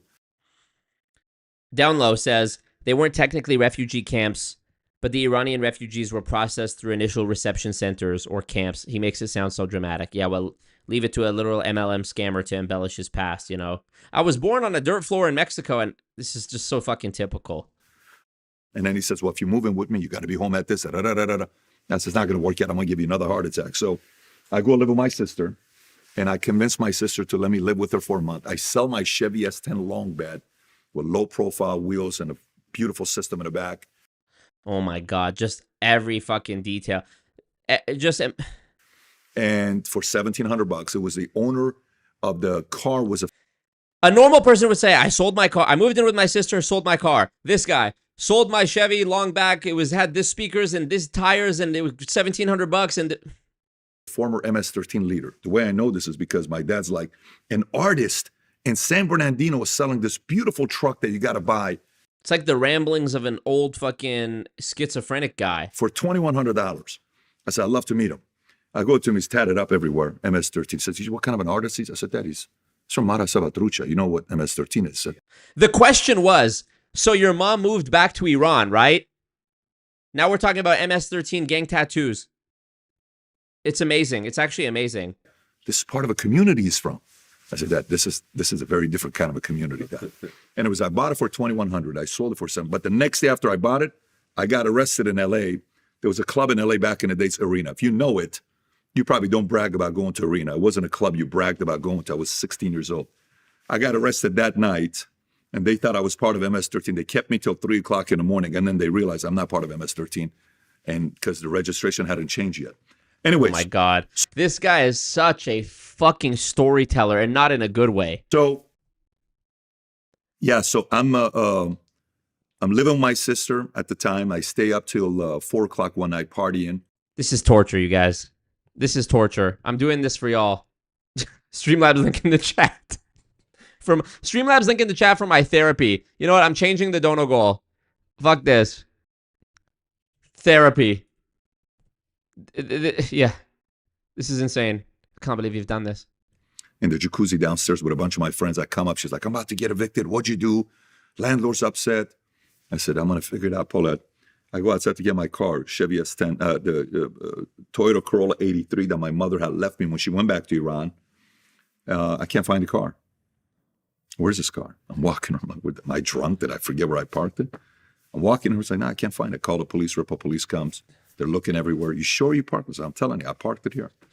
Anyways, they found a few months later in Tijuana. But I called my dad. I said, Dad, come pick me up. What a random fucking secret. Oh, anyways, they found it in Tijuana. It's like, that's the story I actually want to hear. What the hell? What up, Jerusalem Artichoke? What a name. You, Amish, and Steven. Live streams were goated. I missed them so much. Who was defensive for no reason? Yeah, appreciate you, dude. That was a long time ago. Take me to the recruiting station. He comes, picks me up. I go to the recruiting station. I meet with the recruiter. Wait, why is he being recruited? Hold on. Anyways, they found a few months later in Tijuana. But I called my dad. I said, Dad, come pick me up. Jesus fucking Christ. Take me to the recruiting station. He comes, picks me up. I go to the recruiting station. I meet with the recruiter, Jesus Guerrera. Jesus Christ. Look at these comments. His kids don't know how lucky they are to have Patrick as their father. Not because of money, but his knowledge and way of thinking and seeing things. Tell me you're retarded without telling me. Did you even watch this interview? Red baboon ass? Okay, that makes sense. Red baboon ass. They have to be trolling, right? I love the way PBD talks. Not his accent, not his rhythm, but the way he forms sentences and statements. It's purely direct brain function communication. What? It's the opposite of that. It's like all over the fucking place. Over intellectual, using big words, or it's direct and to the point. Sometimes it's word salad. PBD is an amazing man, family, and the definition of the American dream. Jesus Christ. He's too smart for Vlad's audience, and they wouldn't appreciate the gems. It's actually amazing how dumb people are, that they can think this word salad and babble is an indication of intelligence. Wearing a suit and rambling on and on and on with confidence makes people think you're smart. I like Pat. I listen to him all day. His previous mentors from WFG, like Ed Milet, are awesome. Oh my God. Can you guys see my faith in humanity lowering as I read each comment? Oh my God. I had an Iranian boyfriend for 4 years and he spoke fondly of the Shah. Jesus Christ. 6 minutes in and I'm having to pause so I can digest the information that's taking place. Yeah, that's called getting info bombed. That's called getting babble bombed. New term. Patrick dropping a babble bomb. Jesus Louises. I can't believe this. I'm spitting. Who recruited me at 14 years old saying, you should join the Army, but I didn't do it for 4 more years. I said, if you can get me to go to the Army tomorrow, I'm in. And long story short, he says, we can. Long story short, the ball's on this guy. Long story short, the question was, so your mom moved back to Iran, right?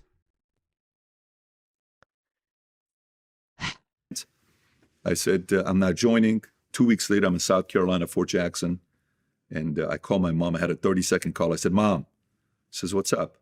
I said, I'm in South Carolina. What are you doing in South Carolina? I said, I joined the Army. She says, we escaped Iran, so you wouldn't join the Iranian Army? Now you join the U.S. Army? I said, yes. I got to go, Mom. There's 20 people behind me. Boom. You know.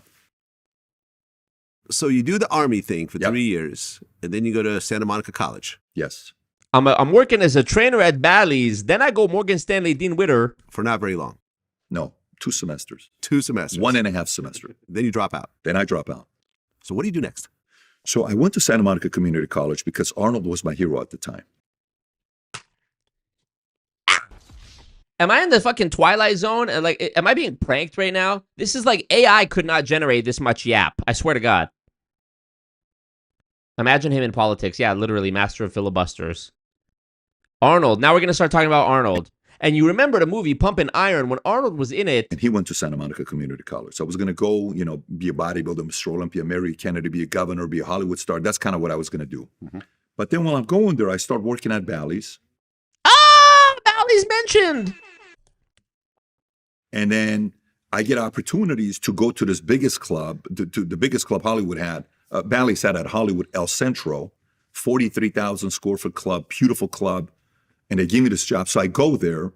Then I performed and they moved me to Chatsworth Bally's. And I said, I'm done with Santa Monica. Going from Chatsworth Bally's to Santa Monica is a long drive. And I said, I'm done. And then I meet a girl named Jean-Pierre at Venice Beach who worked at Morgan Stanley Dean Witter. We started It's like mind-boggling trying to like keep up with the yap. dating. And then I meet a girl named Jean-Pierre at Venice Beach who worked at Morgan Stanley Dean Witter. We start dating. And she picks me up in all these nice cars all the time. I said, what do you do for a living? How do you make this kind of money at 24 years old to have these cars? She says, I work at Morgan Stanley Dean Witter as a broker, financial advisor. Then I get my job at Morgan Stanley Dean Witter about, day before 9/11. And then obviously I stayed in the industry for 20 plus years. Okay. Lie. That's objectively a lie. You didn't stay in the industry if you went from an actual financial brokerage to a multi-level marketing scheme, World Financial Group, then PHP. So you started Morgan Stanley. You go to Transamerica at one point? Yeah, so I'm at Morgan Stanley for a year. Then I go to Transamerica World Financial Group for 7.5 years. Just call it World Financial Group, Just call it Morgan Stanley. This is another tactic he does when he's interviewing someone else. He'll introduce what's called a false binary or a false dilemma. And this is where it's a logical fallacy. And this is where the speaker gives two options when neither of the options may be the correct answer. They're basically trying to box you in and limit your answers. So like if you're talking about, let's say they're debating gun control. And the person who's in favor of who doesn't want gun control is like, oh, so you like when kids are being killed, or you want, or you something like that. They'll give. I'm trying to think of an example, but they'll give two reasons they made up and present those two. So it's like, oh, so you want to do this or you want to do that, when really the answer could be neither. It could be a third thing or a fourth, fifth, sixth thing. So he's also famous for doing that, People will like confront him. Oh, so you ran a multi-level marketing company? And he'll answer and say something like, so let me ask you this. Would you rather live in a different country? And it's like, that's not what we're talking about. And then I started my own company. Thank God we know the square footage, right? America World Financial Group for 7.5 years. And then I started my own company. I mean, if that doesn't tell you everything, that he was in World Financial Group for 7.5 years and then realized, oh yeah, the way to actually get to the top of this pyramid and make the most money is to start my own. Just like every MLM CEO since the days of Amway. Every MLM CEO that I can think of initially started in Amway. They branched off. Chris Terry from I Am Academy in an early interview talked about how he got his start in Amway. You can go, what's his name? The guy who started Herbalife, Mark Hughes, Amway. It's just madness. Patrick Bet-David, World Financial Group. The guy who started World Financial Group used to be in another company whose name I can't say, and the CEO of that company got their start in Amway. That's in 2009. That's in 2002. April 15th, 02 is when I go to Transamerica. 2009, September 23rd is when I start my own insurance company. Exactly. PHP agency. Also a lie. It's not an insurance company. Yes. Tell me what that is. PHP agency is a financial marketing organization Lie. selling life insurance and annuities. Okay. FMO, Financial Marketing Organization. It's a multi-level marketing company. The reason he's saying financial marketing organization, which is not actually a real industry, it's just something he's coined. Just like they say network marketing, direct sales, digital franchising, multi-level marketing. It's all just obfuscation, okay? I'm not going to waste your time explaining this because I've explained it before, how any product or service can be tied up in an MLM, and an MLM can be used as a disguise, or any product rather can be used as a disguise for an MLM. And that's what PHP is. It's what World Financial Group is. It's so he's calling it this because they're not actually like a policy issuer. They're not actually, you're not buying like a PHP policy. You're buying like a farmer's insurance. I don't know I'm in Canada, so I don't know the names of like the big insurance companies in the US, for example, but you're buying those policies. And the person who's selling it to you from World Financial Group is essentially like a middleman. That's why he's calling it a financial marketing organization, because they're not actually the creators of the product. They're just reselling it effectively. They're just middlemaning for it and taking commissions. Where it becomes a scam is where they're telling people that they're going to make XYZ kind of money. This is the basis of all deception in multi-level marketing that Truth in Advertising talked about in their report last year about how 98% of the MLM companies in the Direct Selling Association are using deceptive earnings claims.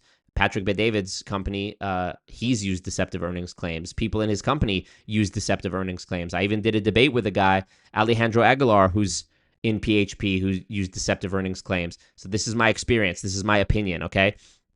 Where it becomes a scam is if you're in a insurance company that's not an MLM, your commission, might be 100%. Meaning, if somebody buys an insurance policy from you and it's $100 a month, you're going to get paid when they sign up $1,200 right there. And that's for the first year because the company is banking on making the commission on the subsequent years. If they cancel their policy before the year is up or they don't renew it, you get something called a chargeback where you have to pay back the advanced commission they gave you. So it's a very volatile sales game to begin with. When it comes to an MLM version, bastardization of this insurance game, example, take PHP, for example.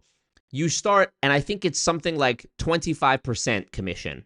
So if you sell somebody an insurance policy that's $1,200 or $100 a month, your advanced commission isn't 100% like with a different company where it might be 100%. It's now $300 because you're getting only 25%. But they've added this other mechanism for you to increase that percentage of commission. And how do you do it? Recruiting. There it is. So when you recruit more people to your team, your commission can go up. But of course, you're not allowed to just get paid for recruiting people, and people are not allowed to just pay to join. That would be a pyramid scheme, right? So what do? Well, when you recruit someone, you also sell them a policy.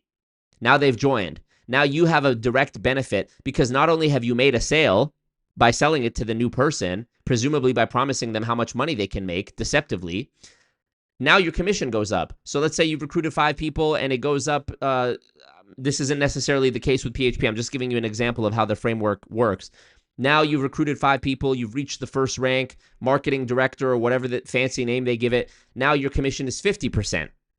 So now when you sell to people, be it a genuine customer who wants insurance or a new person that you're recruiting, you're making a higher commission. So there's every incentive. There's literally a clear financial incentive for recruiting more people. But Patrick will say, and he said it before, we don't get paid to recruit people. Well, you're not getting paid to recruit, but when you recruit, you make more money than if you didn't recruit.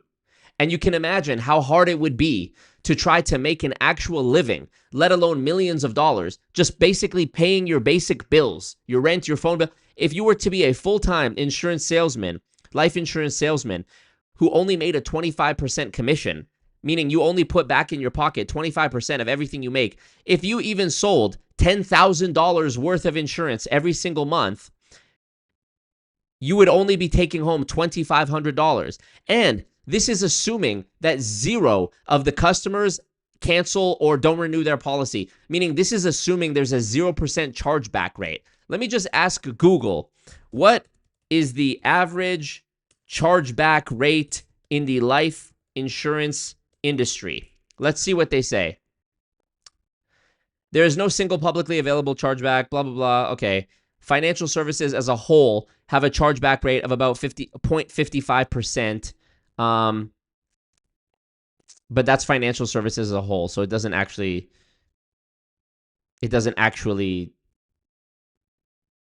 fact. Okay, here's an article from Insurance Forums. Okay, I'll pull this up on the screen real quick. Okay, so this says, how much do you budget for chargebacks? This person wrote, should it be 10%, 20, 25? I was told you should budget 25% of your weekly AP written as a chargeback, meaning if you write 4K this week, you should expect 1K to fall off. Seems a bit high, blah, blah, blah. So anyways, the jury is out on that one. But you get my point. Even if 0 people charged back and you sold $10,000 worth, that's not a lot of money. If you could convince people through the strength of your own sales abilities to buy $10,000 worth of anything in a single month, you'd probably be a very successful businessman running your own company, and you surely wouldn't need to be shackled by a 25% commission. So this is my point. There's a clear financial incentive for recruiting more people. So it's not exactly true when they say you don't get paid for recruiting. You absolutely do get paid more for recruiting. And they use this word recruiting. Okay, you're not just getting paid to recruit, but them getting recruited is part of this overall thing of you selling to them. How many people actually want insurance? Life insurance. Do young people, did my friend who was 19 years old when he joined World Financial Group, did he need life insurance as a broke 19-year-old kid, just graduated high school, still living at home with his parents? Probably not. Could he have done better things with the amount he was spending each month on the life insurance policy? Probably. Your life is just getting started. Why are you planning for death? Why are you getting life insurance when you're 19 years old? It doesn't make much sense, does it? Unless you're planning to die early. So the idea of actually doing what they call direct sales, I think we can agree, is completely unviable, completely implausible. 25% commission, and you're gonna be a full-time life insurance salesman in the year 2025. When you think of all the competition that's out there, when you think of how many people already have life insurance that they're happy with, how many people don't give a fuck about getting life insurance, can't afford life insurance, and how many people would just get life insurance online and do it way easier or do it over the phone. You think you're going to go and set up these meetings and do it on Instagram DM and actually become a successful life insurance salesman? Godspeed. I think we can agree it's completely implausible, just like the idea of direct selling anything in 2025 is implausible when we have Target, Costco, Walmart, Amazon. Okay? The financial incentive and where the real money is made is through the bonuses you receive by recruiting more people. And of course, you don't need to worry about whether there's a market of people who want life insurance. You can just sell them a dream and tell them that if they join as a life insurance person with PHP or World Financial Group, whatever, that they can make a ton of money.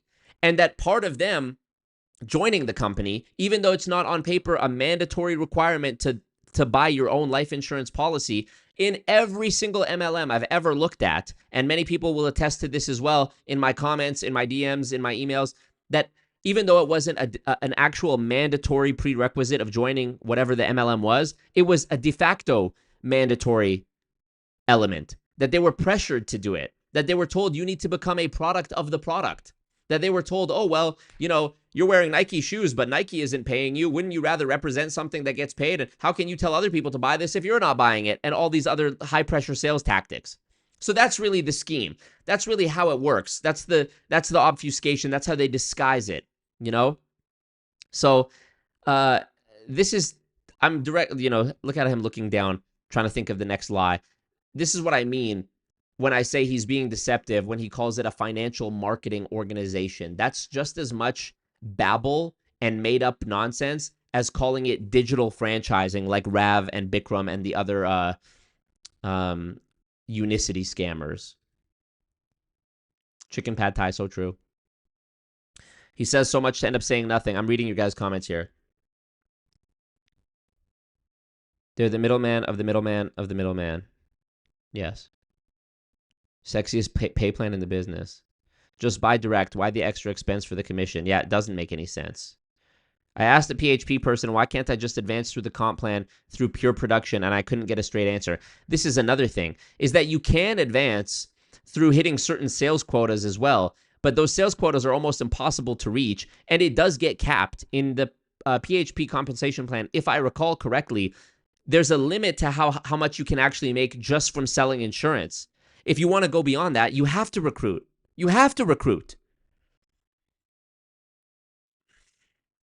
Yes, Jordan, I have a stream where I reacted to the to the Jubilee video. And I have several clips, like on Instagram, one of my clips, it's a collab post with Baller Busters where I'm reacting and I'm breaking down sort of what I just broke down for you right there. I'm talking about how he's being deceptive with his MLM company. And that video has, let's see, 325,000 views. It's one of my most viewed reels. Came out September 15th. A bunch of those clips have like tens of thousands of views. Shout out to Andrew Schultz. He shared my reel yesterday of impersonating Patrick talking about his Halloween plans. It had like 110K when he first shared it, and now it has 180K. So I have no doubt that Andrew Schultz was part of that. So thank you, Andrew.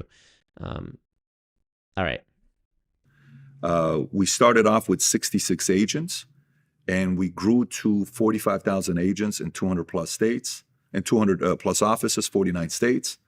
And we just recently sold the company a year and a half ago. Okay. To Integrity. Let's hear this. 45,000 agents, okay?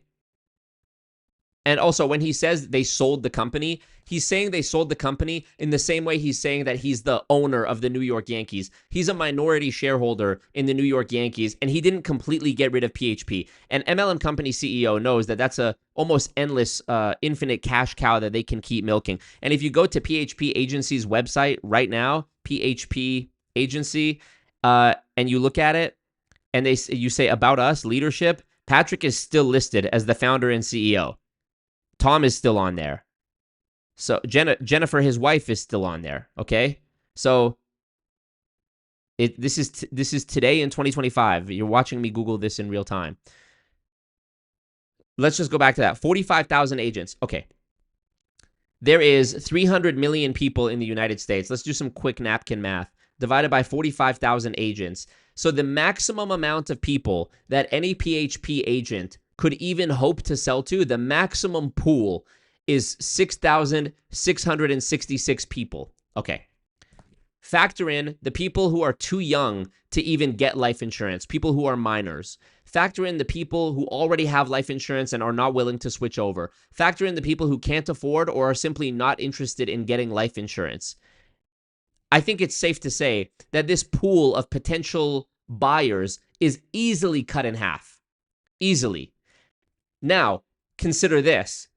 Let's say we've cut it in half. It's 3,333 people now that you could potentially sell to, since there's 44,999 other people that are also pursuing the same opportunity as you are in PHP. We're talking about the whole country. So how many people do you think that you're actually going to sell to in your own city or your own state doing direct sales? Again, it's just ludicrous to suggest that anybody could be making a substantial income. That a decent amount of people could be making substantial income. That's where the MLM thing comes into it. The person who's recruited the most people is the one who's making the money. It's very few people. Let's see if I can pull up PHP income disclosure. 2022, this is the most recent one, income disclosure statement. Let's look at it. Okay. You pay a fee of $199. So if there was 45,000 people the year he sold it, each of them paid $200. That's $9 million right there. Just for the fee. This is regardless of whether they stayed in it or not, whether they even got licensed or not, okay? Oh, plus a $99 annual fee. Okay, so let's say they also paid 45,000 people also paid $99. Ricky, thank you for the super chat. If everybody dropped a $5 super chat, I'd make $9 million. Okay, so everyone also paid a $99 fee. That's another $4.45 million. So add that to $9 million. Okay, so revenue for the company pre-actually selling anything, $13 million just from fees, okay? It's also the fee is doubled for marketing directors. It's $180, but let's just be conservative here. $13.4 million and nothing has even been sold yet. This is just fees. Okay. Newly enrolled associate has 3 days from the enrollment date to request a refund. All right. So let's check this out. The amount of people... Okay. So keep in mind first, this is only showing people who made anything. If you made nothing, you're not even on this list. Okay? This is commissions paid to its life licensed agents. Well, what if you never got licensed? What if you just paid PHP to join as a PHP member and you paid the fee, but you never actually completed the state licensing program to get your insurance license? You're not even included on this. So keep that in mind. The amount of people who made under $1,000, which is an average of $388, was 44%. Okay, so half of the people, almost half of the people who even made anything, made for the whole year an average of $388. $388 divided by 12 months, $32 a month, $8 a week. Factor in their $200 fee that they paid to join, plus the $99 annual fee, and they've actually, we can infer that if they had no other costs, they've just barely broken even. But of course, we do know there are other costs. There's the opportunity cost of your time. There's the cost of gas. There's the cost of materials, training, tickets to events, etc., merchandise. Mind you, on top of that, this number is inflated because it's an average, meaning it's being brought up by the people here at the top who are making this, okay? If you take the average earnings between you and what you made last year or this year, you and Jeff Bezos, the average earnings is basically Jeff Bezos divided by 2. So however many billions of dollars Jeff Bezos made, just divide that by 2, and that's the average between the both of you. If you made $0 and Jeff Bezos made $200 billion, the average that you both made was $100 million each, or $100 billion each. So you see how one person doing really well or a few people doing really well actually makes everybody else look like they're not doing so bad, and it makes the person making millions look like they're not doing as good. It makes it look like there's not as much of a disparity there. Okay? And this continues as you go up here. Under $1,000, but okay, the next 30%. So now we're at 74%. So 3/4 of the people who even made anything are in these bottom 2 ranks, making an average of $388 for the whole year or $2,300 for the whole year. Let's say they actually made that. $2,373 divided by 12 months. Congrats, you made $200 a month, $197.75 a month for that year. Now we go up and it just gets smaller and smaller from here. 8% of people made an average of just under $7,000 for the whole year. Again, they're still not breaking even. They're still losing money once you factor in their expenses. Okay. Now here we're at the last, let's see, what is this?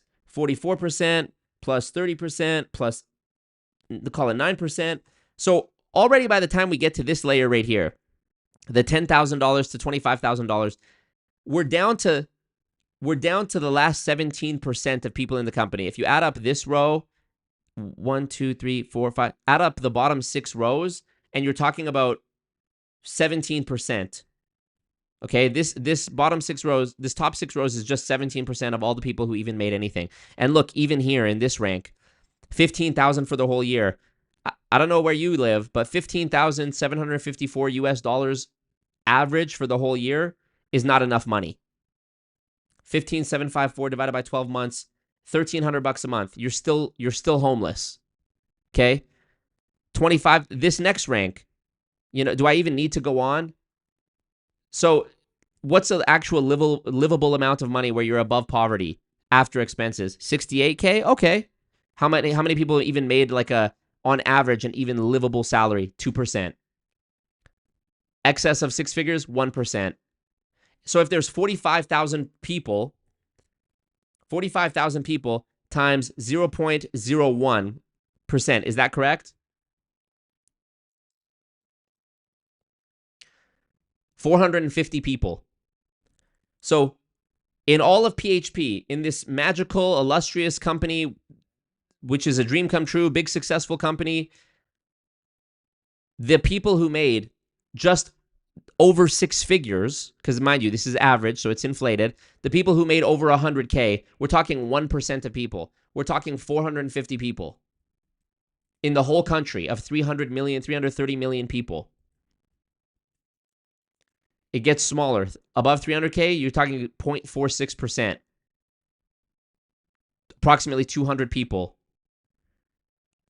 $1 million, or rather it says over $500,000, just under $1 million, 0.17%. 0.17% of 45,000 is 76 people.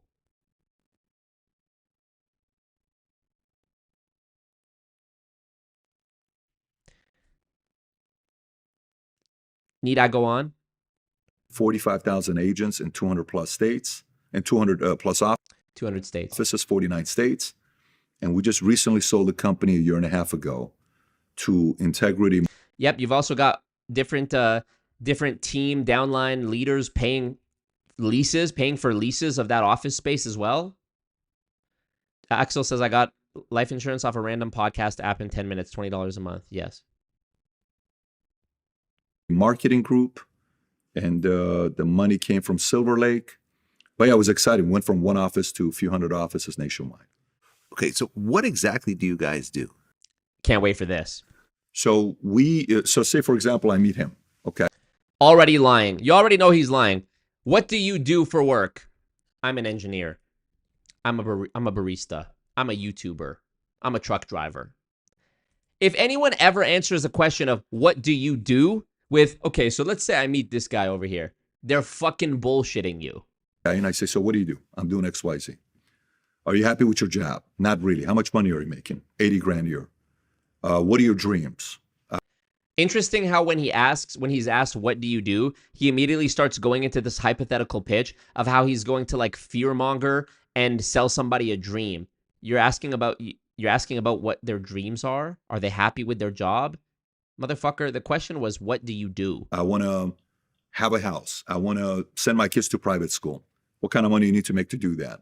$250,000 a year. How soon is, Vlad going to pay you $250 to be able to do that? Not anytime soon. What are you going to do? Stay here? You want your dreams to become a reality? I want to do something big. Great. Why don't you get an insurance license part-time? I'm going to teach you how to sell the product. And then from there, maybe you make $1,000, $2,000, $3,000 a month part-time. And then if you later on get good at it, you can go full-time. Then maybe you can become a broker.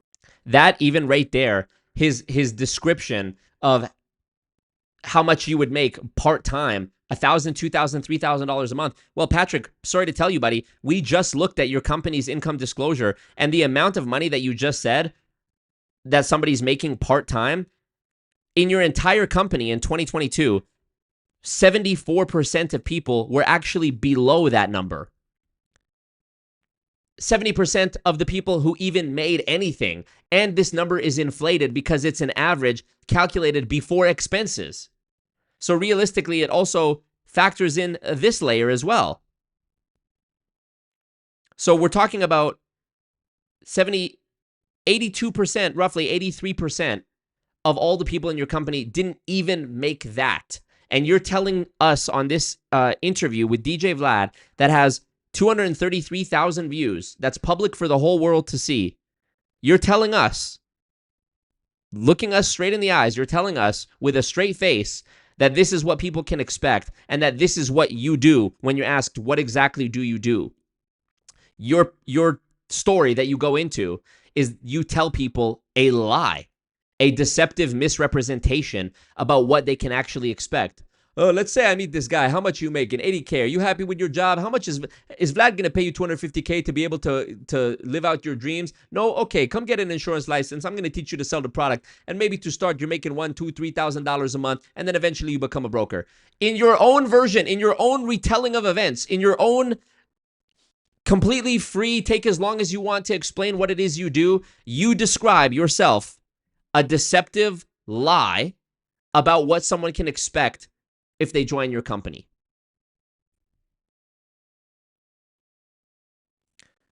Just curious, I want to Google something. This is completely unrelated. Deceit, concealment or distortion of the truth for the purpose of misleading, falsehood, a false statement or a lie. Fraudulent means being dishonest or cheating a person. Fraud, definition. Fraud, wrongful or criminal deception intended to result in financial or personal gain.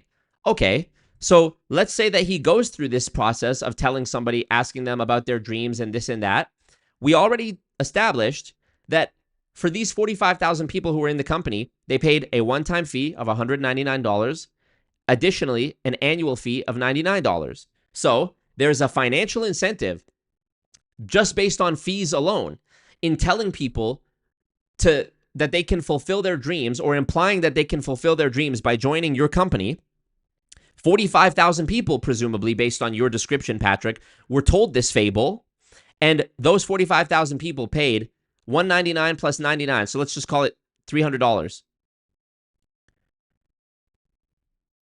Resulting in $13.5 million in revenue just from fees, just from you telling them a story. Once again, fraud, wrongful or criminal deception intended to result in financial or personal gain. A person or thing intended to deceive others, typically by unjustifiably claiming or being credited with accomplishments or qualities.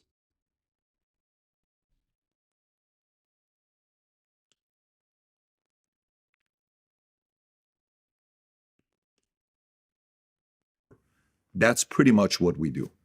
So you sell insurance, life insurance, and other types of insurance as well?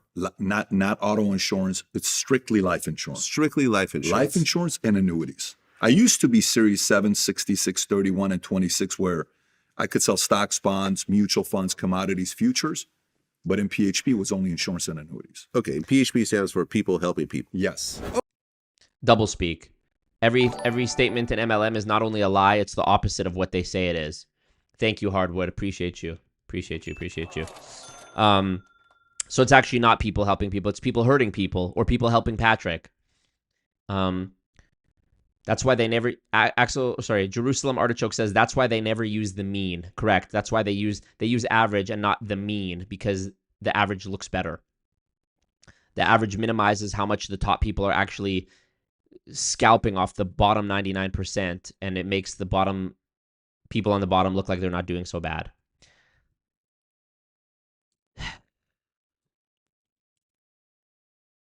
Sneaker Shop says there's another fee for their back office. I think it's around $20 or something like that. Correct. Okay. Now, selling life insurance is a very old business in America. And very hard. You guys did not come, you're not the first, first to do this. How was it you differentiated your company from all of the established companies that have been doing this for probably 100+ years? That's a He didn't. It's exactly a ripoff of World Financial Group. great question. So here's what I did. When I was working at Bally's. Just going into it's indistinguishable from World Financial Group, even down to the names they use: marketing director, senior marketing director. And now he's going and looking around. When I was working at Bally's, he's a fucking bullshitter, a liar, and he's Tell me why, based off what the income disclosure said, what he himself said as the founder and CEO of the company, and what the definition of fraud said. Help me. I'm not making an accusation here. Help me, though, to understand how what he's doing based on those three factors is not fraud. Question. I'm asking it as a question. I'm not saying it as a statement. Help me to understand how what he's doing is not fraud. Make it make sense. I'm trying to understand. Help me to understand how he's not in jail. I sucked in my first month in sales. A month later, I'm about to go back into the Army, and Cisco, my boss, he says, before you quit, go sell memberships at Fox Hills Mall. I said, I can't sell memberships in the gym. You want me to sell gym memberships at a mall? He said, just trust me. Go there. You're going to work with a couple guys. These are professional hustlers. You're going to learn. I said, great. I don't know if you're familiar with Fox Hills Mall, so I go to Fox Hills Mall. It's in Inglewood, right? It's in Inglewood. It's like right by, yes. So I go to Fox. Jerusalem, I think you'd be surprised that a company, a private equity that manages $100 billion in assets, I think you'd be surprised. Multi-level marketing, as unfortunate as it is, and as much as I'm fighting to change that, is legal. So I think especially a private equity company doesn't give a fuck about the ethics of it. Is it legal? Is it making money? Can we get a deal on it? Okay. I think you'd be surprised. I mean, that really actually shouldn't be much of a surprise, but yeah. Companies want to make money. If they can acquire something that's already making money, they're happy. Fox Hills Mall. And a day later, 2 days later, a week later, I sell my first membership to a girl. $75 down, $30 a month.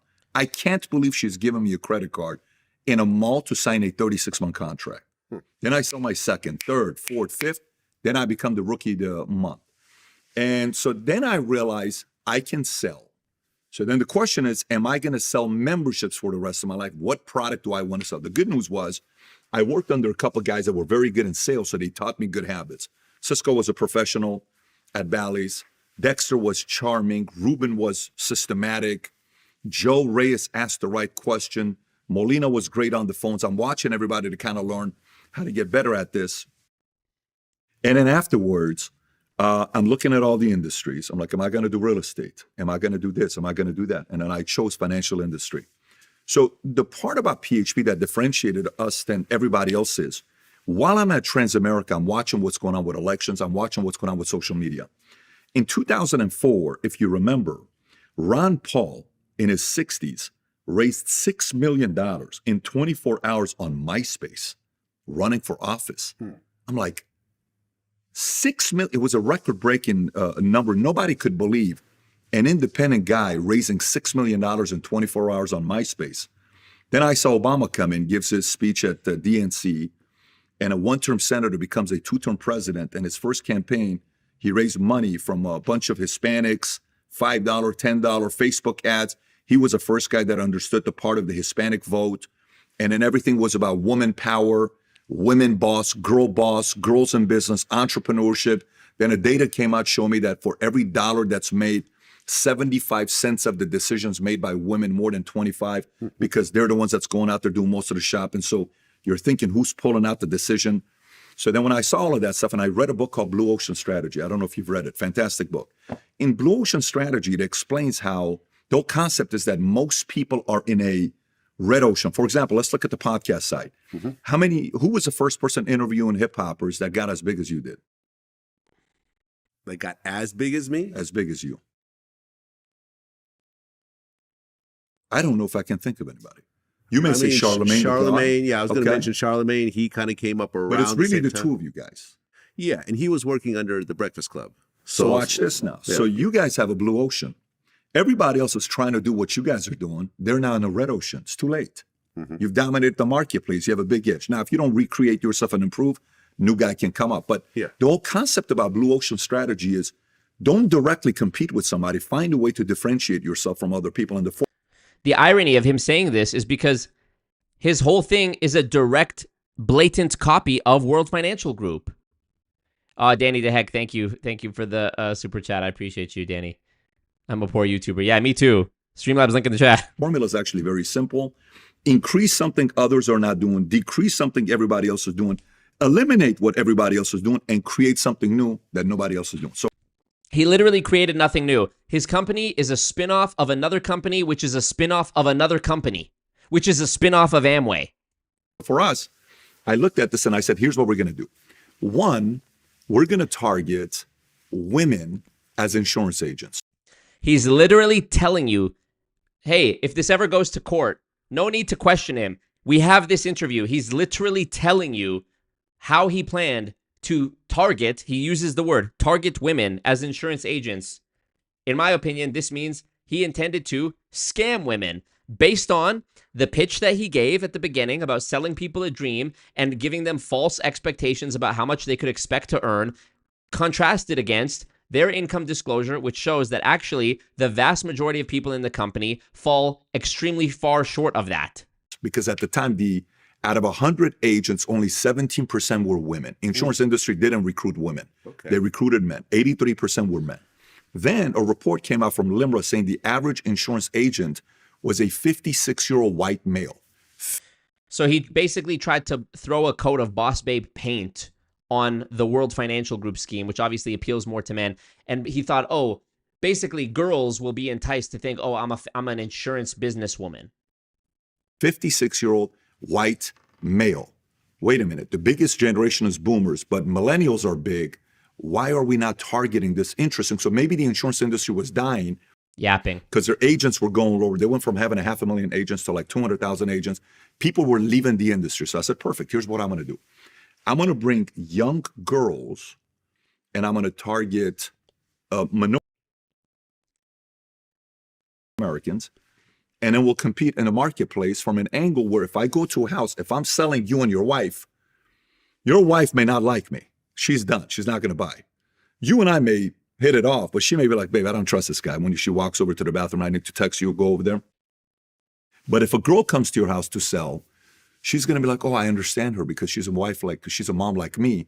And you're going to want to buy from a woman maybe more than you're going to want to buy from a man.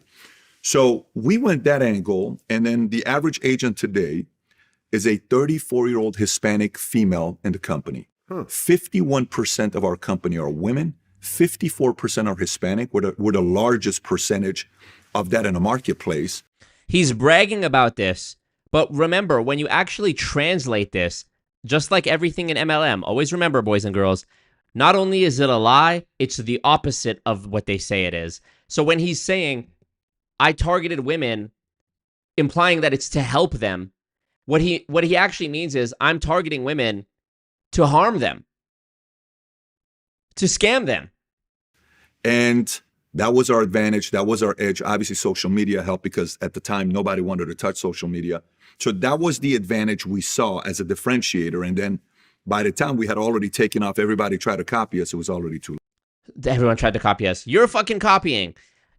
Again, it's very clever to use insurance. If you haven't seen my video about Patrick's MLM that I released in March of last year, go watch it. And I explained the layers of disguise that make it very clever to use an insurance brokerage as your disguise for MLM. Most people don't know the first thing about insurance.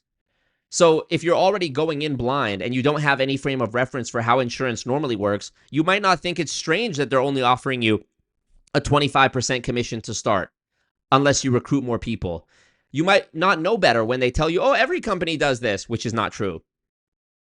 You might not know better. You might think, oh, well, I have to go through a government insurance licensing program, so clearly it can't be a scam because that's what they say, which of course is nonsense. It's like saying that because you got a government license to drive a car, that there's no way you could have been speeding. A driver's license is a government license that you have to take a test for as well and study for and learn how to do as well. Doesn't mean you couldn't be using the car for illegal activities. It doesn't mean you couldn't be trafficking drugs. It doesn't mean you couldn't be human trafficking. It doesn't mean that you couldn't be speeding. It doesn't mean that you couldn't be, in a road rage incident. Imagine that you got pulled over for speeding and you said, there's no way I was speeding. I have a government license to operate this vehicle. Well, that's obvious nonsense. So how come you buy it? Not you, but how come people generally buy it when these slime balls like Patrick say, oh, there's no way we've been scamming because we have a government license? Fuck you. It's like Hartage in my World Financial Group video 6 years ago. Oh, we have a government license. Or his brother. We're a regulated industry. It's like and what? Also, it looks more legit when you say I'm an insurance broker with PHP agency and I have my license, my series, whatever license to sell insurance. That outward appearance him wearing a suit looks more legitimate than you being like, yeah, bro, I'm in Herbalife. You want to buy some protein powder? You're wearing a suit. You're wearing the trappings, the disguise, literally the disguise of a wealthy, successful businessman. It looks more legitimate. It looks more legitimate to have an office where it's our insurance office, it looks more legitimate than, a bunch of Midwestern wives meeting up in somebody's living room to have a Tupperware party. That doesn't look as much like business as it looks like girlies being girlies. This looks like business. So people don't know. Most people don't have any experience with business. Most people don't have any experience being an entrepreneur. Most people don't have experience with insurance or real estate. So when they're told this crap, they don't know any better. Late. I love it. I love it. Kill me now. I actually have to run. I got to make it to this fucking birthday. So too late. It's way too late for a birthday, and there's so many people watching. I don't want to leave y'all. Appreciate you, Queen of Karma. Has he made any sex metaphors yet? Not that I've seen. But I think I explained it well so far. I mean, I think we've covered the scope of the scam. Do we really want me to finish this? Tell you what, I'll do it on the next stream. I'll finish this. Has he ever tried to sue you for defamation? Nope. I'd be surprised he hasn't tried it already. He doesn't want to be subject to discovery. Yeah. Sid, appreciate you. He's cosplaying as an entrepreneur businessman. There's also another layer to it. Life insurance is a product where, let's say you did buy life insurance from PHP, or somebody in your family did, and then they died and the policy paid out. You would feel in your heart grateful to PHP. It's an emotional attachment now. It's not like you bought shampoo. You bought a life insurance policy. If the life insurance policy pays out, mind you, it's not PHP paying it out. They're the middleman. It's the company, the Sun Life, whatever they're called, insurance, Travelers Insurance, whatever they're called. It's that company, the actual policy issuer, who's paying it out. But it's gonna be hard for you in your heart to be like, oh, well, yeah, I know it's a scam, but they did sell us this thing. Okay. You know what I mean? There's the emotional attachment there as well. That's going to make people say, well, you know what? I get everything you're saying, Marco, but my aunt had a policy with PHP, and when she died, it did pay out, and that was actually a benefit to our family. I understand, but your aunt could have got that policy by going directly to the policy issuer or buying it from anywhere else. The fact that she bought PHP or bought insurance through a PHP person is sort of a moot point. She had life insurance. She didn't have PHP life insurance. And maybe she never would have bought it if it weren't for the pushy PHP person. But even if you take all of the people who have benefited from having a life insurance policy that they bought after a PHP person sold it to them, if you compare that to the compare all the money that's been paid out through these PHP middleman policies and compare it against the amount of money that's been lost by people who thought they were going to join this thing to get rich, I think there's probably no question about it. My gut tells me that even doing some quick mental math, I mean, we saw this company's been going since 2009. There was 45,000 people when he sold it. So how many people were there in it from the beginning? How many people were in it and then left, and then in it and then left? Hundreds of thousands of people, presumably, potentially, right? Plausibly. Hundreds of thousands of people, all of whom paid a $200 fee plus another $100. We're talking like didn't he say he sold it for $300 million? Something like that. So if that's the case, then yeah, I actually think it's extremely reasonable and conservative to say that the amount of money that was made from most people losing money pales in comparison to the amount that was actually paid out in policies that, for people who actually died.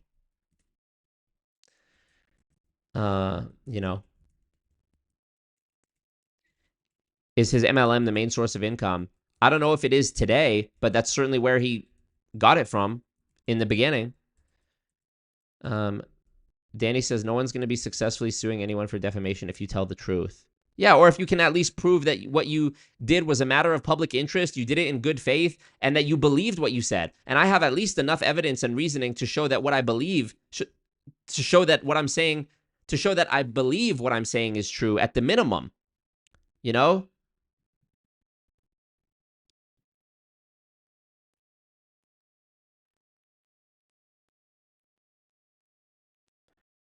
Target is synonym for prey. I think target's a good word that he used there.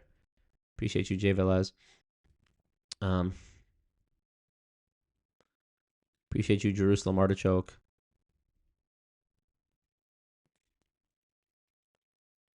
Insurance companies always win. They're in it for the money, not to do us favors. What up, Lindsay Lou? You just got off work?